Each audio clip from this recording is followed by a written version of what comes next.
සාදු කියන්නේ සාදු සාදු සාදු නමෝ තස්ස භගවතු අරහතෝ සම්මා සම්බුද්දස්ස නමෝ තස්ස භගවතු අරහතෝ සම්මා සම්බුද්දස්ස නමෝ තස්ස භගවතු අරහතෝ සම්මා සංබුද්දස්ස අසේවනාච බාලානං පණ්ඩිතානං ච සේවනා පූජාච පූජනීයානං ඒතං මංගල මුත්තමං තී.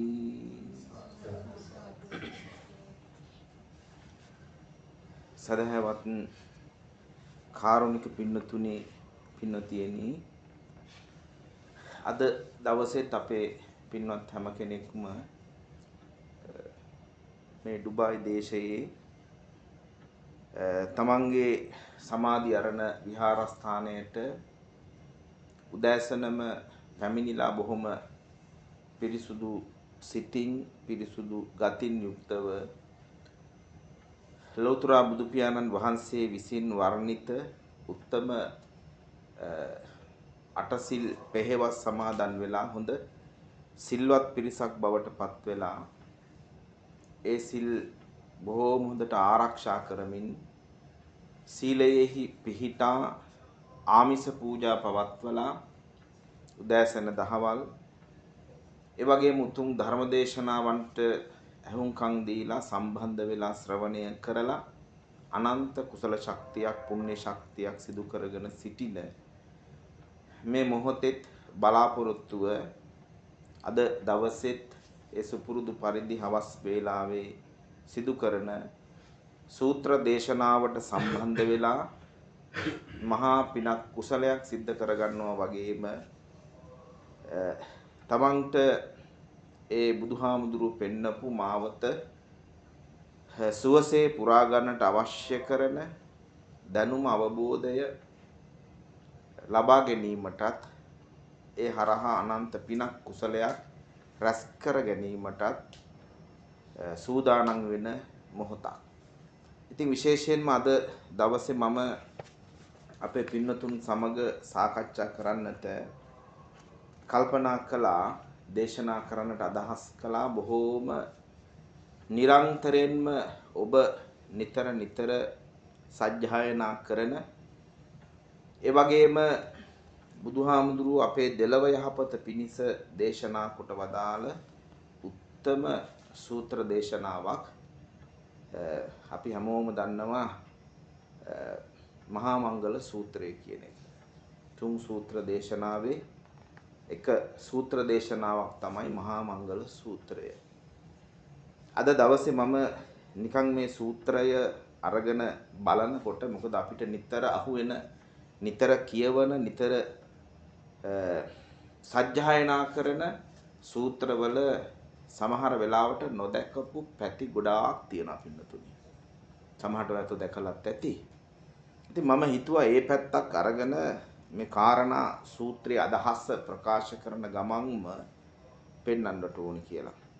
විශේෂයෙන්ම මේ මහා මංගල සූත්‍රයේ පින්නතුනි හරි ලස්සනට මම තෝරගත්ත විදිහට මිනිසුන්ගේ හැමෝගෙම ජීවිතේ පැතිකඩ පහක් බොහොම ලස්සනට බුදුහාමුදුරු විවරණය කරනවා. මුල සිට අග දක්වාම. අන්න ඒකත් හොඳට මතක තියාගන්න. ඉතින් විශේෂයෙන්ම පින්නතුනි මේ සූත්‍ර දේශනාව භාග්‍යවතුන් වහන්සේ දේශනා කරන්නේ හැමෝම දන්න කාරණාවක්. දෙවි කෙනෙක් ඇවිල්ලා අහපු ප්‍රශ්නයකට පිළිතුරක් හැටියට. එතකොට ඒ එක දෙවියෙක්ගේ ප්‍රශ්නයක් නෙමෙයි මේ.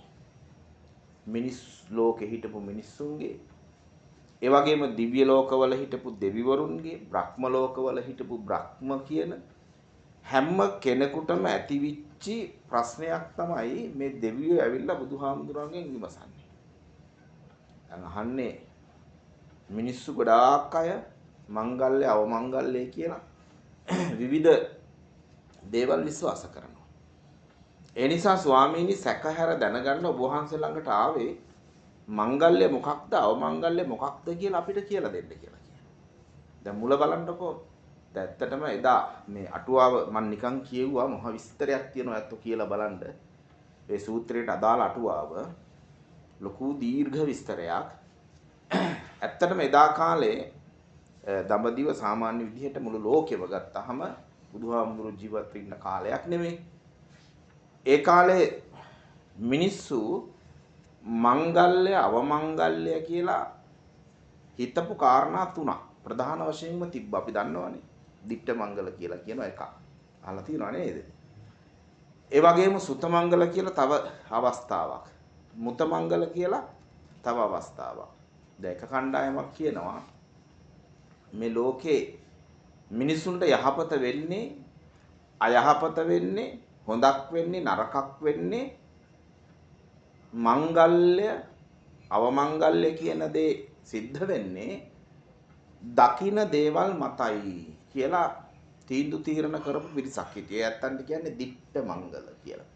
ඒ දකින දේවල් මත කියලා කියන්නේ දැන් අද වුණත් මේ කාලේ වුණත් මේවා තියෙනවනේ මිනිස්සු ළඟ.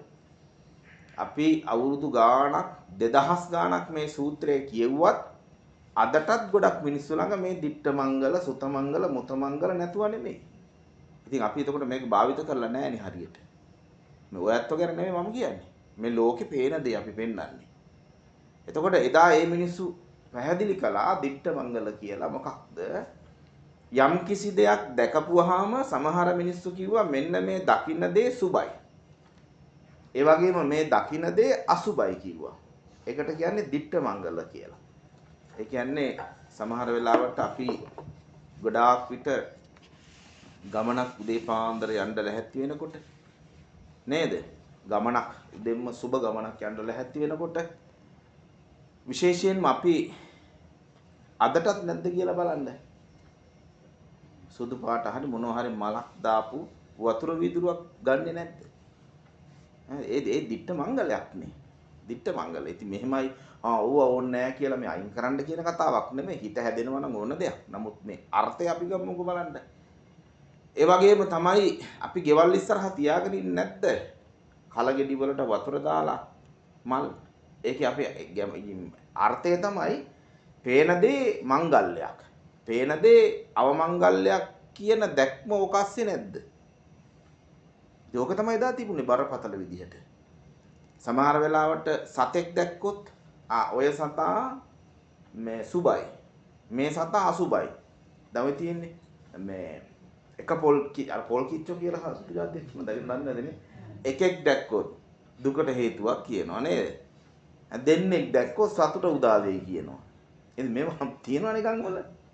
ඉතින් මේ මොනවද මේ දිට්ඨ මංගලනේ. නේද? ඉතින් සමහරවිට එක පොල් කිච්චෙක් දැක්කොත් තව එකෙක් හොයනවා අපි. නේද? ඇයි අර දුක කියන එක නැති කරගන්න ඒකම තව එකෙක් හොයනවා රංචුවේ කොහේ හරි ඇති කියලා. බලන්න එහෙම දේවල් තියෙනවා. මේවට අපි කියනවා දිට්ඨ මංගල කියලා.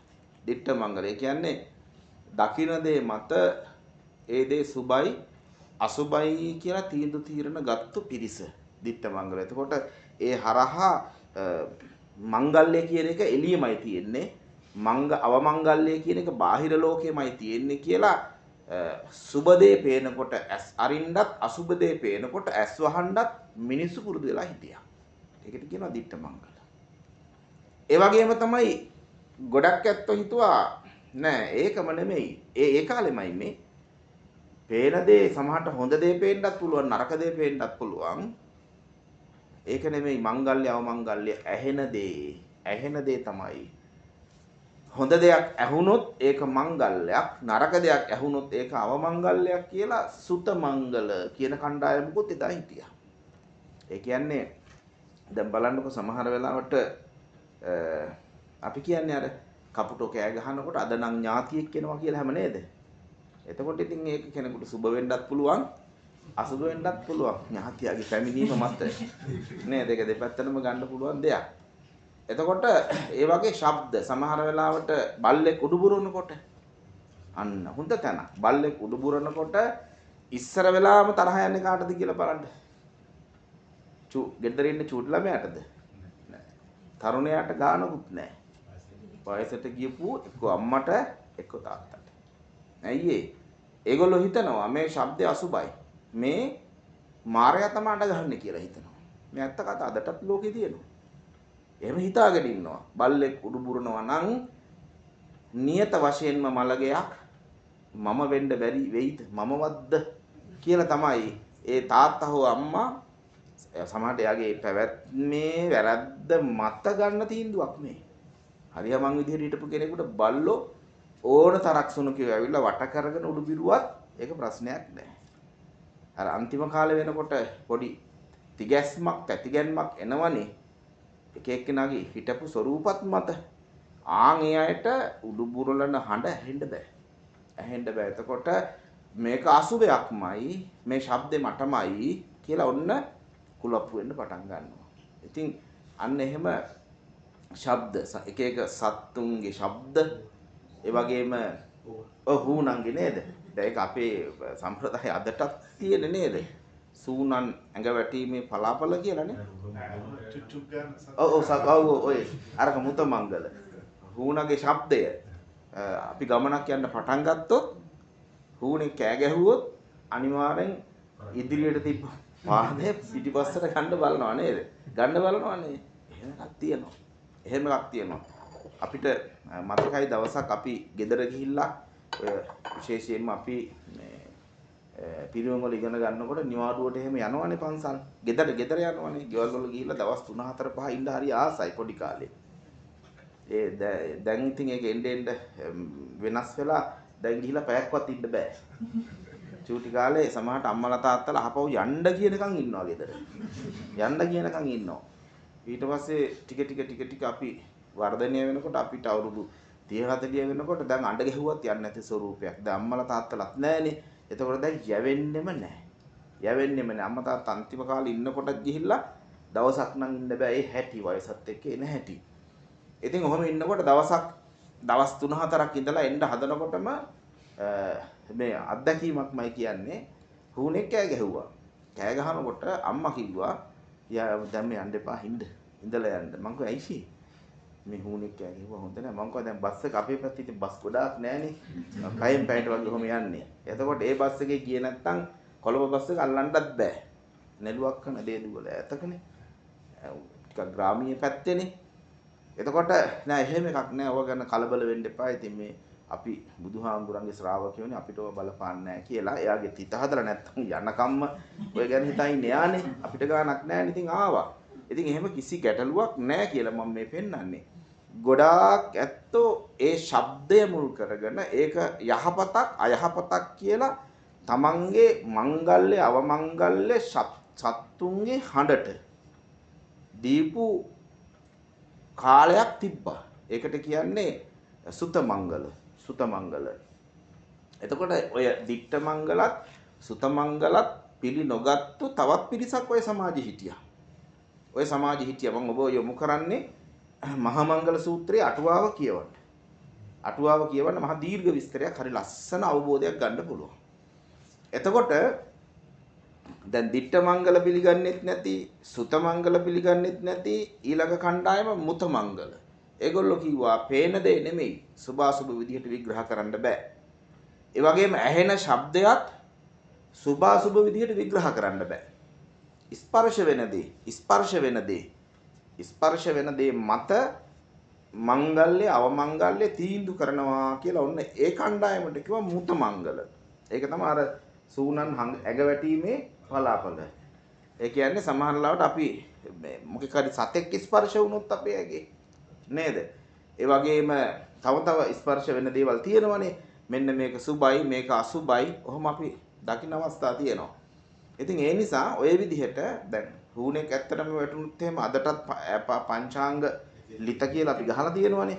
ඕකේ වෙනමම තියෙනවනේ චූටි කොටසක්ම නේද? හුණෝ ඔළුවට වැටුනොත් මෙහෙමයි, නහයට වැටුනොත් මෙහෙමයි, මූණට වැටුනොත් මෙහෙමයි කියලා ගොඩක් සිද්ධි තියෙනවා. ඉතින් වැටිච්ච දවසක බලන්න අවංකවම ඔය කියන කිසි දෙයක් නැහැ. ඇත්තටම නැහැ. බලන්නකෝ වැටුනහම මොකෝවත් නැහැ. මේ ඔක්කොම නිකන් අර පැරණි කාලේ තිබිච්ච ඡායාවල් තවම තියෙන එක තමයි මේ පින්නතුනේ තියෙන්නේ. එතකොට ඔන්න ස්පර්ශ වන තන අණුව ස්පර්ශ වන දේ අණුව මේක යහපතක් මේක අයහපතක් මේක මංගල්‍යයක් මේක අවමංගල්‍යයක් කියලා කියපු පිරිස තමයි මුත මංගල. එතකොට දිට්ඨ සුත මුත දකින ඇහෙන ස්පර්ශ වෙන දේ මත මංගල්‍යයක් වෙනවා අවමංගල්‍යයක් වෙනවා කියලා හරි වටිනා මංගලමය අවස්ථා ඒ වගේම අවමංගලමය අවස්ථා නොවටිනා ඒ සෑම දෙයක්ම බාහිර ලෝකෙට තමයි එදා කාලේ මිනිස්සු දීලා තිබුණේ. ඉතින් මෙන්න මේ කෝලාහලය තමයි එදා දඹදිව ඉන්දියාවේ ඇති උනේ මාන මිනිස්සු අතර. දැන් ඔකට කියන්නේ මංගල කෝලාහලය කියලානේ. කෝලාහල වර්ග ගොඩක් බුදුදහමේ කතා වෙනවර නේද? සක්විති කෝලාහලය කියලා කතා වෙනවා. සක්විති රජෙක් ඉපදෙනවා. අහවල් කාලේ කියලා දෙවිවරු කරන ප්‍රකාශයක් මිනිස්සු අතරට ගිහිල්ලා හැමෝම කලබල වෙන ස්වරූපයක්. කලබල වෙනවා කියන්නේ රණ්ඩු වෙනව නෙමෙයි කතා වෙනවා මේක. බුද්ධ කෝලාහලය නේද? බුදුවරු මෙහෙම පහළ වෙන ඔන්න ඔය විදිහේ කෝලාහල ස්වරූප කතන්දර තමයි ඔය බුද්ධ කෝලාහල, සක්විති කෝලාහල, මංගල කෝලාහල වගේම මෝනෙය කෝලාහල ඔය විදිහට කෝලාහල වර්ග කල්ප කෝලාහල කල්ප විනාශයක් මෙහෙම වෙනවා කියලා ඔන්න ඒ අවස්ථා පහ. ඉතින් ඔය මංගල කෝලාහලය එදා බුදුහාමුදුරු ජීවමාන අවදියේ මේ මිනිස් සමාජයේ පුරාම කතා බහ වුණා. මොකක්ද මංගල්‍ය? මොකක්ද ඇත්තටම අවමංගල්‍ය? මිනිස්සුන්ට යහපතක් වෙන්නේ කොහොමද? අයහපතක් වෙන්නේ කොහොමද කියන මේ ප්‍රශ්නේ මිනිස්සුන්ට විසඳගන්න බෑ. ඒ අටුවාවේ විස්තර කරනවා දෙවිවරු අතරටත් ගියා කියලා. පාසුම් මහරජිගේ යාමේ තුසිතේ ඔහම දිව්‍ය ලෝක විමාන වලටත් ගිහලා දෙවිවරුත් සාකච්ඡා කරනවලු. බ්‍රහ්ම ලෝකවල බ්‍රහ්මියොත් කතා වෙනවලු මොකක්ද මේ කියලා. අන්තිමට සක්දෙව් රජතුමා ළඟට සක්‍ර දෙවියෝ ළඟට දෙවිවරු ඇවිල්ලා අහනවා ස්වාමීනි අපිට කියලා දෙන්න මිනිස් ලෝකෙත් එහෙමයි දිව්‍ය ලෝකෙත් එහෙමයි හැමතැනම මංගල්‍ය අවමංගල්‍ය මොකක්ද කියලා කතා වෙනවා සාකච්ඡා වෙනවා. ඉතින් ඇත්තටම අපිට කියලා දෙන්න මංගල කරුණු මොනවද අවමංගල කරුණු මොනවද මිනිස්සුන්ට මංගල්‍යයක් වෙන්නේ මොකෙන්ද අවමංගල්‍යයක් වෙන්නේ මොකෙන්ද? ඒ වෙලාවේ සක්‍ර දෙවිදු කල්පනා කරනවා මං කොහොමද මේකට උත්තර දෙන්නේ? මට තේරෙන්නේ නැහැ.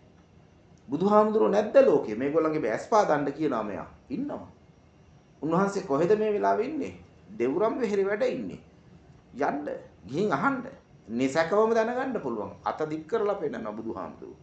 බුදුහාමුදුරුවන්ගේ ගුණ, ඥානය, ප්‍රඥාව ගැන පැහැදිලි කරලා අපි මොනවද දන්නේ? අපි මොනවද දන්නේ?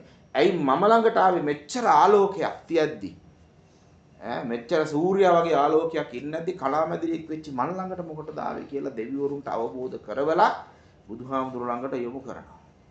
අන්න එහෙම අවස්ථාවේදී තමයි එක දෙවි කෙනෙක් ඇවිල්ලා භාග්‍යවතුන් වහන්සේට මුළු දෙවුරම් වෙහෙරම බබළුවමින් බොහොම ලස්සනට අර කියන්නේ එවං මේ සුතං ඒකං සමයං භගවා සාවත්‍යං විහෙරති 제තවනි අනාථපිණ්ඩිකස්සාරා මේ නිධානය ඒ විදිහට කියන්නේ සවැත් නුවර දෙවුරම් වෙහෙරි අනාථපිණ්ඩික සිටුතුමාගේ ආරාමේ වැඩ ඉන්නකොට එක්තරා දෙවි කෙනෙක් මුළු දෙවුරවම වෙහෙරම බබළුවමින් රාත්‍රී මධ්‍යම යාමේ බුදුහාමුදුරු මුණ ගැහින්න ඇවිල්ලා වැඳලා එකත් පසක ඉඳගෙන මෙන්න මෙහෙම ප්‍රශ්නයක් ඇහුවා කියලා කියන්නේ. අපි හැමදාම සජ්ජායනා කරන්නේ ඔයත් තුනේ තුන් සූත්‍ර දේශනාවේදී. එතකොට එතනදී අහනවා දෙවියෝ දැන් මට ඇත්තටම ඕනේ ගොඩක් මේකේ අදහස මතු කරන්න දෙවියෝ අහනවා බහූදේවා මනුස්සාච මංගලානි අචින්තයුම් දැන් දන්නවනේ ගොඩාක් දෙවිවරු මිනිස්සු මංගල්‍ය අවමංගල්‍ය ප්‍රශ්න කරනවා ආකංක මානා සොත්තානං සැක හැර දැන ගැනීම පිණිස ඔබ වහන්සේ ළඟට ආවා බ්‍රූහි මංගල උත්තම මංගල්‍යයන් දෙසනු මැනවි ස්වාමීනි මොන දෙවියෝ අහපු ප්‍රශ්නේ දැන් බලන්න එතකොට බුදුහාමුදුරුවෝ හරි ලස්සනට ඒ දෙවියෝ අහපු පළවෙනි ප්‍රශ්නෙට මංගල්‍ය අවමංගල්‍ය හරි ලස්සනට දේශනා කළා මහා මංගල සූත්‍රය. එතකොට මෙතනදී අපිට දැනෙන අවබෝධ වෙන වටිනාම දේ තමයි පින්නතුනේ මට ඔබට මංගල්‍ය කියන එක පිටස්තර ලෝකේ නම් නැහැ. පිටස්තර ලෝකේ කොහෙන්ද මංගල්‍යයක් අපිට? පිටස්තර ලෝකයේ අවමංගල්‍යකුත් නැහැ. ඒ මංගල්‍ය අවමංගල්‍ය ඔක්කොම තියෙන්නේ හොඳ නරක යහපත අයහපත සියල්ල තියෙන්නේ තමන් තුල. තමන් තුල තියෙන්නේ මේකයි අපිට ගන්න ඕනේ මෙතනදී. තමන් තුල තියෙන්නේ තමන් ජීවත් වෙන්නේ කොහොමද? තමන් කතා බහ කරන්නේ කොහොමද? තමන් හිතන්නේ පතන්නේ කොහොමද? ඒ ක්‍රමය අනුව තමන්ට මංගල්‍යයක් වෙයි. එහෙම නැත්නම් තමන්ට අවමංගල්‍යයක් වෙයි. තමන්ට යහපතක් වෙයි, තමන්ට අයහපතක් වෙයි. තමන්ට යහපතක් අයහපතක් කරන්න බාහිර ලෝකෙ කිසි දෙයකට පුළුවන්කමක් නැහැ. කිසි දෙයකට පුළුවන්කමක් නැහැ. ඒ තමන්ගේ පාරිශුද්ධත්වය, තමන්ගේ අපිරිසුදු බව මේ දෙකටම හේතුව තමන්මයි කියලා බුදුහාමුදුරුවෝ පැහැදිලි කරන්නේ. තවත් තැනක අර අත්තනාව කතං පාපං අත්තනාසං කිලිස්සති. අත්තනා අකතං පාපං අත්තනාව විසුජ්ජති. සුද්ධි අසුද්ධි පච්චත්තං නාඤ්ඤ මඤ්ඤෝ විසෝදේ. මේවා අස්සේ තියෙන දර්ශනය පින්නතුනි ගන්නෝනේ අපි ඔළුවට. මේවා අපිට මග හැරුණා. අපි ගාතාවයි බුදුබණ පදයයි අප්පා කොච්චර වටිනවද කියන තැනයි ගොඩක් මිනිස්සු හිටිය. නමුත් ඒ මත කටයුතු කරන්න ගොඩක් ඇත්තෝ පසුබට වුණා. මේ බලන්නකෝ අත්තනාව කතං පාපං අත්තනා සංකිලිස්සති. අපි අපිරිසුදු වෙන්නේ බාහිර ලෝකයේ මිනිසු නිසා නෙමෙයි. දෙවිවරු බ්‍රහ්මයෝ යක්ෂයෝ ප්‍රේතයෝ පිසාචයෝ නිසා නෙමෙයි අපි අපිරිසුදු වෙන්නේ. අපි කරන පව්කම් හින්දා. පව්කම් හින්දා අපේ කට හොඳ නැත්තම්, අපේ ඇඟ හිත හොඳ නැත්තම් නේද? අපි කරන ක්‍රියාකාරකම්, හිතන සිතුවිලි, කරන වැඩ හොඳ නැත්තම් අපි අපිරිසුදුයි. කිසි කෙනෙකුට අපිව පිරිසුදු කරන්න බෑ. කාටවත් අපිව පිරිසුදු කරන්න බෑ. බුදුහාමුදුරන්ටවත් අපිව පිරිසුදු කරන්න බෑ. උන්වහන්සේට පුළුවන් පිරිසුදු වෙන මඟ පෙන්වන්න. ඒ මඟ අනුගමනය කරන එක තමන් සතු දෙයක්. අර බලන්නකො බුදුදහම කියලා කියන්නේ කොච්චර වටිනා මානව දහමක්ද කියලා. මානව කේන්ද්‍රීයයි කියන්නේ ඒකනේ. ලෝකේ හැම ආගමක්ම කොටස් දෙකයි. කොටස් දෙකකට වැටෙනවා. දේව කේන්ද්‍රීය සහ මානව කේන්ද්‍රීය. දේව කේන්ද්‍රීය සහ මානව කේන්ද්‍රීය. බුදුදහම හැර අනිත් සියලුම ආගම් දේව කේන්ද්‍රීයයි. බුදුදහම පමණි මානව කේන්ද්‍රීය. ඇයි? අනිත් හැම ආගමකම පින්නතුනේ දෙවියෝ ප්‍රධාන වෙනවා. හැම දෙයකටම ප්‍රධාන දෙවියෝ. මිනිස්සු පඬරැල් වගේ. මිනිස්සුන්ගේ වටිනාකමක් නැහැ ඒ ආගම් වල. මිනිස්සුන්ගේ උත්සාහය, කැපවීම, උනන්දු ඕනකම කිසි දෙයක් වැඩක් නැහැ. දෙවියෝ තමයි හැමදේම දෙන්නේ කියලා උගන්වනවා. හැමදේම දෙන්නේ දෙවියෝ කියලා. නේද? නිකන් අපි අපහාස කරනවා නෙමෙයි. මිනිස්සු වෙහෙස මහන්සි වෙලා කුඹුරු කොටලා හරියට දඟලලා වී ගහ හදාගෙන වී කරල එළියට ආවට පස්සේ ඒක පැහුනට පස්සේ කියනවා සමහර ආගම් වල ඒ වී කරල තමයි අහවල් දෙවියෝ කියලා. ඒක දුන්නේ යා කියනවා. එතකොට මහන්සි වෙච්ච කෙනා, දහඩිය මුගුරු වගුරුවපු කෙනා, දුක්ඛම් කටළු විඳපු කෙනා ගැන කතන්දරයක් නැහැ. ඒක ලබලා දුන්නේ අහවලා කියලා කියනවා. අහවලා කියනවා. හැමදේම දෙවියෝ ප්‍රධානයි කියන තැන දේව කේන්ද්‍රීය ආගම්. බුදුදහමේ පෙන්වන්නෙම උඹේ පවිත්‍රතාවයට වග කිය යුත්තා නුඹයි. උඹේ අපවිත්‍රතාවයට වග කිය යුත්තත් නුඹමයි. නුඹව පිරිසුදු කරන්න වෙන කෙනෙක් මේ ලෝකේ නැහැ. උඹව අපිරිසුදු කරන්නත් වෙන කෙනෙක් මේ ලෝකේ නැහැ. ඒ පිරිසුදු වීම අපිරිසුදු වීම දෙකම නුඹ සතු කාර්යයක්. ඒක වෙන්නේ මෙහෙමයි. අත්තනාව කතං පාපං. ඔය දැන් අපි කිව්වේ නේද? අත්තනාව කතං පාපං අත්තනාසං කිලිස්සති. පව් කළොත් මිනිස්සු අපිරිසුදු වෙනවා. අත්තන අකතං පාපං මිනිස්සු පව් නොකළොත් එයත්ෝ පිරිසුදු වෙනවා. සුද්ධි අසුද්ධි පච්චත්තං. අන්න පිරිසුදුකම අපිරිසුදුකම තනිව තම තමන්ට බාරයි. නාඤ්ඤ මඤ්ඤෝ විසෝදේ. තව කෙනෙකුට වෙන අයට බාර දෙන්න පුළුවන්කමක් නැහැ. තවත් කෙනෙකුට තවත් කෙනෙක් පිරිසුදු කරන්නත් බෑ. අපිරිසුදු කරන්නත් බෑ. මොන තරම් වටිනා දැක්මක්ද පිළිතුනේ. මේ ගාථාවේ මේ අදහසම ඇති මේ බුදුමග වඩන්න අපිට. ඒ ගාථාවම ඇති මේ බුදුමග වඩන්න. එතකොට අපි ගොඩක් විට ඒක තේරෙනවා අවබෝධයි. නමුත් ගොඩාක් ඇත්තෝ සමාජයේ හුරු වෙලා තියෙන්නේ තව අදහස්, තව දහම් පද, තව තැන් ඒවා හොයනවා ගබඩාවක් බවට පත් කරගන්නවා. වඩනවා අඩු වෙනවා. එතකොට වඩනවා අඩුයි. ඒ නිසා හොඳට මමත් ඔබත් ඒ කාරණාව හොඳට මතක තියාගන්නට ඕනේ. එතකොට මෙන්න අර දෙවියෝ අහපු ප්‍රශ්නෙට හරි ලස්සනට දුන්නු පිළිතුරු ටික බලන්නකෝ. දැන් ඒ පිළිතුරුත් එක්ක මම මේ කියාගෙන ආවේ බාහිර ලෝකේ. එතකොට මේ පෙනෙන දේවල් අපිට මංගල්‍යයක් කරගන්න ඕනේ නැහැ. පෙනෙන දේවල් අවමංගල්‍යයක් කරගන්න ඕනේ නැහැ. තමන්ගේ මනස ක්‍රියාත්මක වන ආකාරය මත තමයි සියලුම දේවල් අපිට සරු වෙන්නේ හෝ නිසරු වෙන්නේ. බුදුහාමුදුරු දේශනා කරනවා හරි ලස්සනට. මොකක්ද? පළවෙනි තැන මේ ગાතා ඔක්කොම ඕනේ නැහැ. තැන් වල මතු කරගමු අපි. අසේවනාච බාලාන. මේ බලන්නකො ඉස්සරෝම පුංචි කෙනෙකුට වගේ දෙන හැටි, ඇසුර හදන හැටි අපේ. ඇසුර මම අර කිව්වනේ ඔබට කරුණු 5ක් 6ක් මං ගොනු කරගත්තා කියලා මේ සූත්‍රේ. මුලින්ම බුදුහාමුදුරු අපිට පෙන්වන්නේ ඇසුර ගැන.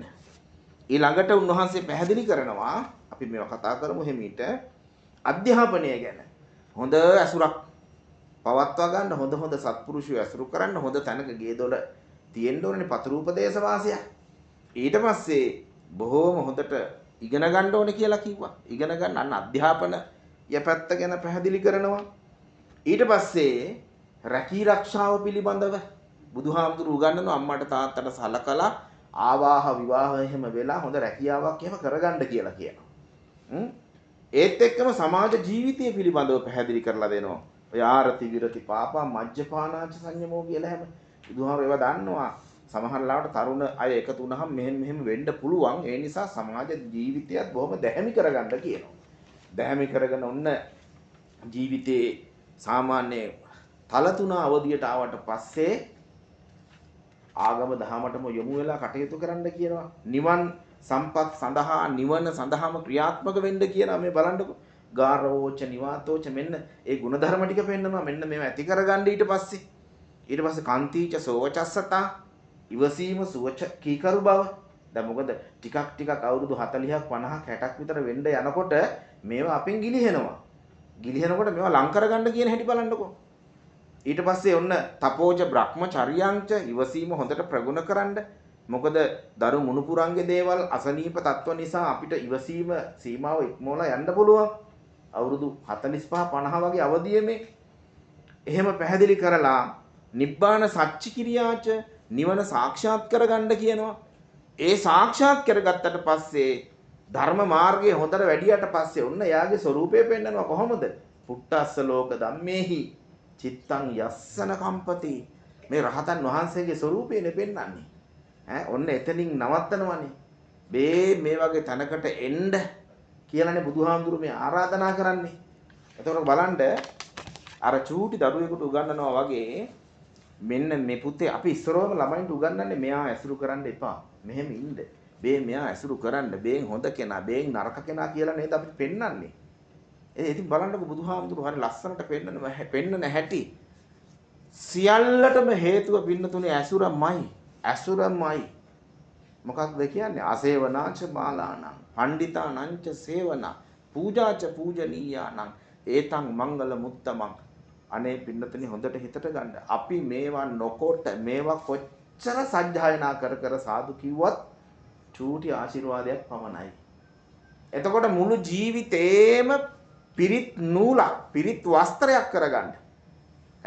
අපි බොන වතුර උගුරක් ගානේ මැරෙනකන්ම බොන වතුර උගුරක්ම පිරිත් පැන් පොදක් බවට පත් කරගන්න පුළුවන් නේ අපිට. මොකක් කරොත්ද? මේවා අනුගමනය කළොත් අපි පිරිත් දේශනාවේදී ආශිර්වාදෙදී ප්‍රබලවම ගන්න ඇයි මේක?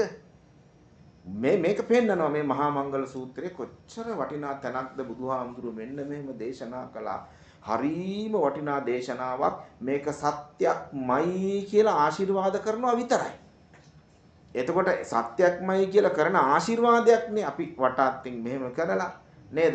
පිරිත් නූලක් අරගෙන බැඳලා බේන් සත්‍යක් කියලා මේක මතක් කරලා දෙනවා. ඒ සත්‍ය බලයෙන් යහපතක් වේවා කියනවා. ඒ සත්‍ය බලයෙන් යහපතක් වේවා කියලා කියන්නේ. ඒක වෙනව නැතුව නෙමෙයි. නමුත් මේක අපි අනුගමනය කළොත් මොන තරම් 100,000 කෝටි වාරයක් සනසිල්ල අපිට ගන්න බැයිද කියලා බලන්න. පුළුවන්. උන්වහන්සේ අපිට පෙන්වුවේ ඒක. එතන පෙන්වුවේ. බලන්නකො පළවෙනි තැනින්ම කියන්නේ ඒකයි. අසේවනාච බාලාණන් මුල්ම තැන ඇසුර හදාගන්න කිව්වා. ඇසුර හදාගන්න කිව්වා. එක තැනකදී ආනන්ද හාමුදුරුවෝ බුදුහාමුදුරන්ට පැහැදිලි කරනවා ස්වාමීනි මට පේන්නේ බුදුදහමෙන් හරි අඩක්ම මේ සත්පුරුෂ ඇසුර ගැන කියන්නේ. බුදුහාමුදුරුවෝ කියන ආනන්ද හරි අඩක් නෙමෙයි. සම්පූර්ණ බුදුදහමම සත්පුරුෂ ඇසුර මතයි පවතින්නේ කියලා කිව්වා. ඉතින් ඇත්තනේ බලන්නකො නේද? අපි සත්පුරුෂය ඇසුරු කරලා කොච්චර දේවල් ඉගෙන ගන්නවද? ඔය ඇත්ත සත්පුරුෂය ඇසුරු කරලා කොච්චර දේවල් ඉගෙන ගන්නවද? නේද? මේ අද මේ මොහොත උනත් බලන්නකො අපි කොච්චර සත්පුරුෂයද? ඔබ අපිට සත්පුරුෂ, අපි ඔබට සත්පුරුෂ. අපි එකට එකතු වෙලා මේ කෑකෝ ගහගෙන රණ්ඩු වෙන්න, මිනි මරා ගන්න, වෛරය ඇති වෙන්න, ද්වේෂය, රාගය, මෝහය ඇති වෙන විදිහේ කතා බහ කරනවද කියලා බලන්නකො. මේ සරලව හිතන්න. එහෙම නෑනේ. මෙතන අපේ හැම සාකච්ඡාවක්ම යන්නේ ගත සිත නිවෙන දේවල්. හටගත්තා නම් ක්ලේශ ධර්මයක් ඒක යට කරන දෙයක්මයි අපි හැමෝම කතා වෙන්නේ. ඒ නිසා හොඳට මතක තියාගන්න ඔබට මට මේ ජීවිතයේ මංගල්‍යයක් ඇති වෙනවා නම් ඒ මංගල්‍ය ඇති වෙන්නෙම ඇසුර යහපත් වුණොත් පමණි. මොන තරම් පිරිත් දේශනා කරලා පිරිත් නූල් බැන්දත් අසත්පුරුෂයෝ ඇසුරු කළොත් ඒ මිනිහට හරියන්නේ නැහැ. වෙනසෙනවමයි. විනාශ වෙනවමයි. ඉතින් අපි පිරිත් දේශනාත් කරවා ගත්තනේ වරු ගානක් පිරිත් කියලා පිරිත් නූලුත් බැන්දන්නේ කියලා දහමටත් දොස් කියන තැනට මිනිස්සු එනවා. ඇයි ඒක තමයි කියන්නේ. ඒ නිසා හොඳට මතක තියාගන්න බුදුහාමුදුරු අපිට පෙන්වුවේ කොච්චර වටිනා දැක්මක්ද දර්ශනයක්ද මගක්ද. එතකොට සත්පුරුෂය ඇසුරු කිරීමමයි මංගල්‍ය. සත්පුරුෂය ඇසුරු කරන එක. සත්පුරුෂයා කියන්නේ කාටද? කාටද? දැන් මෙතන පෙන්වන්නේ මේ අසේවනාච බාලාණන් පණ්ඩිතානංච සේවනා. අසත්පුරුෂය ඇසුරු කරන්න එපා. පණ්ඩිතයා සත්පුරුෂයා ඇසුරු කරන්න කිව්වා. ආශ්‍රයනේ. කවුද අසත්පුරුෂයා කියලා කියන්නේ? බාලයා කියන්නේ කාටද? වයසින් බාල කෙනාට නෙමෙයි. බාලයෝ කියලා කියන්නේ අපි දන්නවා ඇත්තෝ කට හිත ඇඟ මේ අවස්ථා තුනෙන් නිතර පව්කම්ම අකුසල්ම කරන කෙනාට අපි කියන්නේ බාලයෝ කියලා දහමේ. එයා බාලයෙක්. එයා දන්නේ නැති කෙනෙක්. එයා අසත්පුරුෂයෙක්.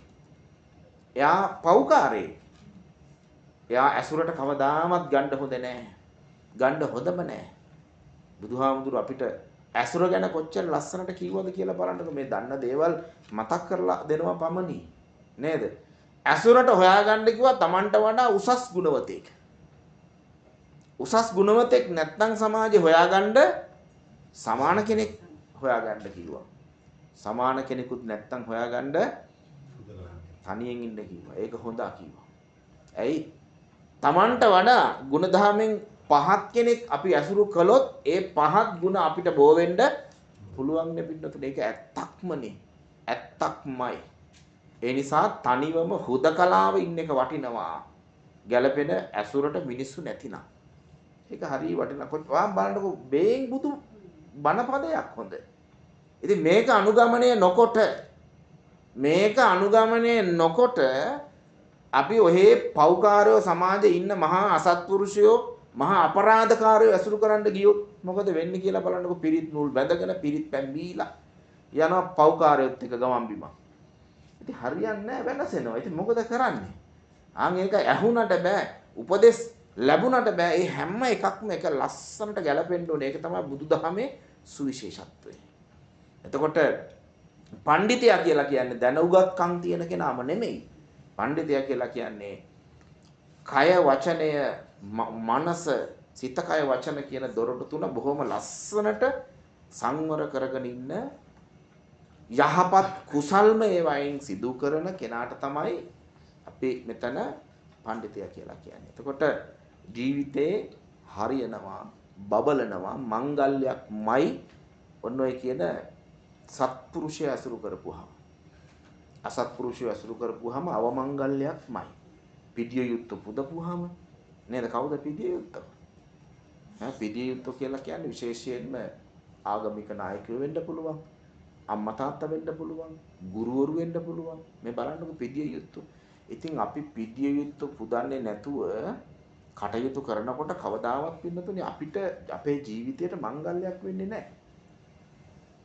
අපේ ගෙවල් අස්සේ රාත්‍රියේ මුළු දවස පුරාම මේ කිසිම දෙයක් නැතිව රණ්ඩු සරුවල් වෙවි ගහගෙන බැනගෙන වෛර කරගෙන එල්ලි වෙනකන් අකුසල් පුරෝගන හදවතේ රණ්ඩු වෙවි ඉඳලා පහවදා උදේ පාන්දර ගෙයින් එළියට යනකොට වතුර වීදුරුවක් දැක්කට මල් පෝච්චියක් දැක්කට හරියන්නේ නැහනේ. ඒකයි මේ කියන්නේ. ඒ කියන්නේ බාහිර ලෝකයේ මංගල්‍ය අවමංගල්‍ය තියෙනවා කියලා හිතාගෙන එහෙම කරාට කවදාවත් හරියන්නේ නැහැ. වතුර කලගෙඩි ලක්ෂයක් ගෙනල්ලා වටේ තිබ්බත් මිනිස්සුන්ගේ හිත හොඳ නැත්නම් කට හොඳ නැත්නම් ඇඟ හොඳ නැත්නම් පින්නතුනේ හරියන්නේ නැහැ. ආන්ගේ අදහස දර්ශනීය තමයි මේ මහා මංගල සූත්‍රයේදී බුදුහාමුදුරුවෝ අපිට දෙන්නේ. එතකොට අපිට හරියන්න නම් ඒ මංගල්‍ය අපි ක්‍රියාත්මක කරන්න ඕනේ. කොහොමද ක්‍රියාත්මක කරන්නේ? සත්පුරුෂයෝම ඇසුරු කරන්න ඕනේ. යහපත. අන්න මංගල්‍ය. පෞකාරයෝ අසත්පුරුෂයෝ බැහැර කරන්න ඕනේ. විදිය යුතු උත්තම ගුණවතුන් නිතර නිතර පුදන්න පුරුදු වෙන්න. කිසි කෙනෙකුට නිග්‍රහ අවලාද අපහාස නගන්න එපා. කිසි කෙනෙකුට. ගොඩාක් මිනිස්සු පුරුදු වෙලා ඉන්නේ. සමහර වෙලාවට බණශාලාවේ සිල් රකින්නවා නම් ඇවිල්ලා පුළුවන් විදිහට සමහර කෙනෙක් පිළිගන්න කැමති නැහැ. උසුළු විසුළු කරනවා. බණක් අහන්න ඇවිල්ලා ඉඳගෙන බණශාලාවේ ඉන්නකොට ඈතින් දකින්නකොට මොන පිස්සු විකාරද මේ කරන්නේ කියලා උසුළු විසුළු කරන සමහරට සමාජයට ආවට පස්සේ ඒ විහිළුවට මුහුණ දුන්නු ගමන් ආයේ නැවත ලැජ්ජාව නිසා සමහර මිනිස්සු බණශාලාවට ආයේ යන්නේ නැහැ. අසත්පුරුෂ ඇසුර. එතකොට ඔබ හිතට ගන්න මේ නම් හොඳ සත්පුරුෂයෙක් නෙවෙයි සංසාරේ මගේ සුරක්ෂිත බව වනසන් ආපු මහා පෞකාරයෙක් මාරයෙක් කියන එක අවබෝධ කරගන්න මේ සූත්‍ර දේශනාව හරහා. ඒක තමයි අපි ජීවිතයට එකතු කරගන්න ඕනේ. එතකොට ඒවා අයින් කරලා දාන්න ඕනේ. ඉතින් බලන්න කොච්චර වටිනා තැන්ද මේ. ඒ වගේම තමයි පතරූප දේශවාසෝච පුබ්බේච කත පුඤ්ඤතා අත්ත සම්මා පනිදිච්ච ඒතං මංගල මුත්තම. පතරූප දේශවාසෝච කියලා කියන්නේ ජීවත් වෙන්න සුදුසු ප්‍රදේශයක්. දැන් ඇත්තටම ජීවත් වෙන්න සුදුසු ප්‍රදේශයක් කියලා කියන්නේ මේ නිතර බුදුහාමුදුරුවෝ පෙනෙන ප්‍රදේශයක් වුණොත් නේද? ධර්මයේ ඇහෙන ප්‍රදේශයක්. මේ අපිට තියෙන සුදුසුම ප්‍රදේශ මෙන්න පෙන්වන්නේ. ඒ වගේම සංගරුවන නිතර නිතර ඇසුරු නිසුරු කරන්න පුළුවන් සුදුසු ප්‍රදේශයක් වුණොත් පින්නතුනේ සංසාරේ පිනට ඒක තමයි පතිරූප දේශවාසයක් කියලා කියන්නේ. හොඳට මං මාවත් හොඳට තියෙන යාන වාහන හොඳට සුවසේ ඉන්න පුළුවන් පළාතක් වුණොත් කෙනෙක් හිතන්න පුළුවන් මේක තමයි ජීවත් වෙන්න සුදුසුම ප්‍රදේශය කියලා. සුදුසුයි ඒ ජීවිතයට. හැබැයි සසරට සමහරට ඒක නුසුදුසු බවක් ඇති වෙන්න පුළුවන්. දැන් අපිට සමහරට අපේ ගම්වල අපේ රටේ ගම්වල ඉන්නකොට පන්සලේ ගන්ටාරේ උදේ ගහනව නේද? අපේ පන්සල් වල ගහනවා. උදේ බුද්ධ පූජාව තියලා 6:00 විතර ගන්ටාරේ 3 පාරක් ගහනවා. දවල් බුද්ධ පූජාව තියලා 11ට ගන්ටාරේ ගහනවා. හවස ගිලම්පස පූජාව තියලා 6ටත් ගන්ටාරේ ගහනවා 3 පාරක්. ඔය ගන්ටා නාදය ඇහෙනකොට ඒ ඇහෙන සීමාවෙ ඉන්න මිනිස්සුන්ට එකපාරට පන්සල මතක් වෙන්නේ නැද්ද? මතක් වෙනවා. අපේ පළාතේ මිනිස්සු දාන්න ඕන්න දැන් බුද්ධ පූජාව තියලා. ඔන්න දවල් 11ක් වුණා. ඔය බුද්ධ පූජාවක් තියන්නේ. අපි පරක්කුයි වැඩේට. මිනිස්සු අපේ පැති වල තීන්දුව ගන්න ඒකේ. ඔන්න දැන් හවස 6ක් වුණා. යමල්ලා ගෙවල් වලට කොහොමද වෙලාව? ඔය පන්සලේ බුද්ධ පූජාවල ගන්ටාරේ ගහන්නේ. ඔය වචනෙත් ඇති මේ මිනිස්සුන්ගේ හිත පිරිසුදු වෙන්න. පන්සල් නාවත් ඒ වචනෙත් ඇති බුද්ධ පූජාවට ගන්ටාරේ ගහනවා ඔන්න වෙලාව හරි කියලා. ඒ සිතුවිල්ල හරහා හිත නිවෙනවනේ පින්නතුනේ. හිත නිවෙනවා. පතුරූප දේශ වාස කියලා අපි පොඩි අදහසක් මම මේ ගන්නෙ. ඔන්න ඔතනත් අපිට එන්න පුළුවන්. බුදුන් දහම් සංගුන් වැඩ සිටින ප්‍රදේශයක්. පේන ඇහැට පේන කනට ඇහෙන ප්‍රදේශයක අපිට ජීවත් වෙන්න ලැබෙන එක පතිරූප දේශ වාසයක්. අනිත් ඒවා තියෙන්න ඕනේ.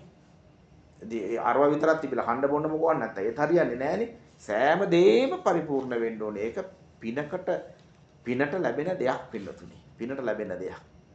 තේරුණා නේද? දැන් මේ වගේ පළාතක් ගත්තාම මේ අපි මේ හදාගන්න තියෙන්නේ.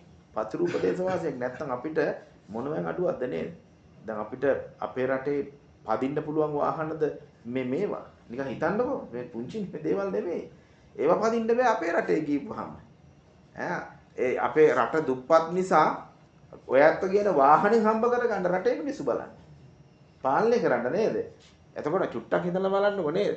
එතකොට අපිට මෙහෙ මම්මාවත් කිසි ප්‍රශ්නයක් නැහැ.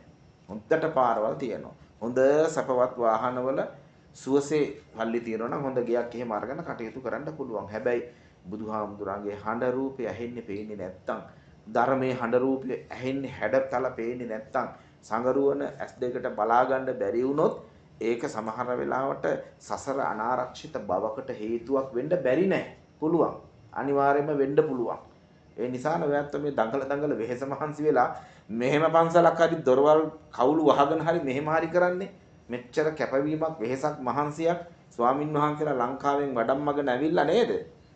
සියලුම ප්‍රත්‍ය පහසුව සලසගෙන හැම වියදමක්ම කරගෙන මේ විදිහට කටයුතු කරන්නේ අර පතිරූප දේශ වාසයක් ලැබපු සංසාරේ පුරුද්දටනේ මේ නැවත නැවත ඒක වර්ධනය කරගන්න සූදානම් වෙන්නේ. මේක හරිම වටිනා අවස්ථාවක් හැටියට නැවත අපි සිහි කරනවා. ඒක නැවත නැවත වර්ධනය කරගන්න අපේ පින්නතුනේ. එතකොට පතිරූප දේශ වාසෝච පුබ්බේච්ච කත පුඤ්ඤතා පෙර පිං කළ බව. ඒකත් මහ මංගල්‍යයක්. සමහර මිනිස්සු ඉන්නේ කිසිම ආකාරයකින් ආගම දහමට හිත දෙන්නෙම නැහැ පින්නතුනේ. පෙරපින් නැහැ. වෙන මොකක්වත් නැහැ. පෙරපින් නැහැ. දැන් අපි සමහර වෙලාවට අපිට බණපදයක් ඇහුණත් නතර වෙලා අහන්න හිතෙනවනේ. නේද? බුද්ධ පූජාවක් තියනවා කිව්වම සම්බන්ධ වෙන්න හිතෙනවා. ධර්මශාලාවක් විහාරයක් තියනවා කිව්වම ගිහිල්ලා බලන්න හිතෙනවා. ඇයි ඒ?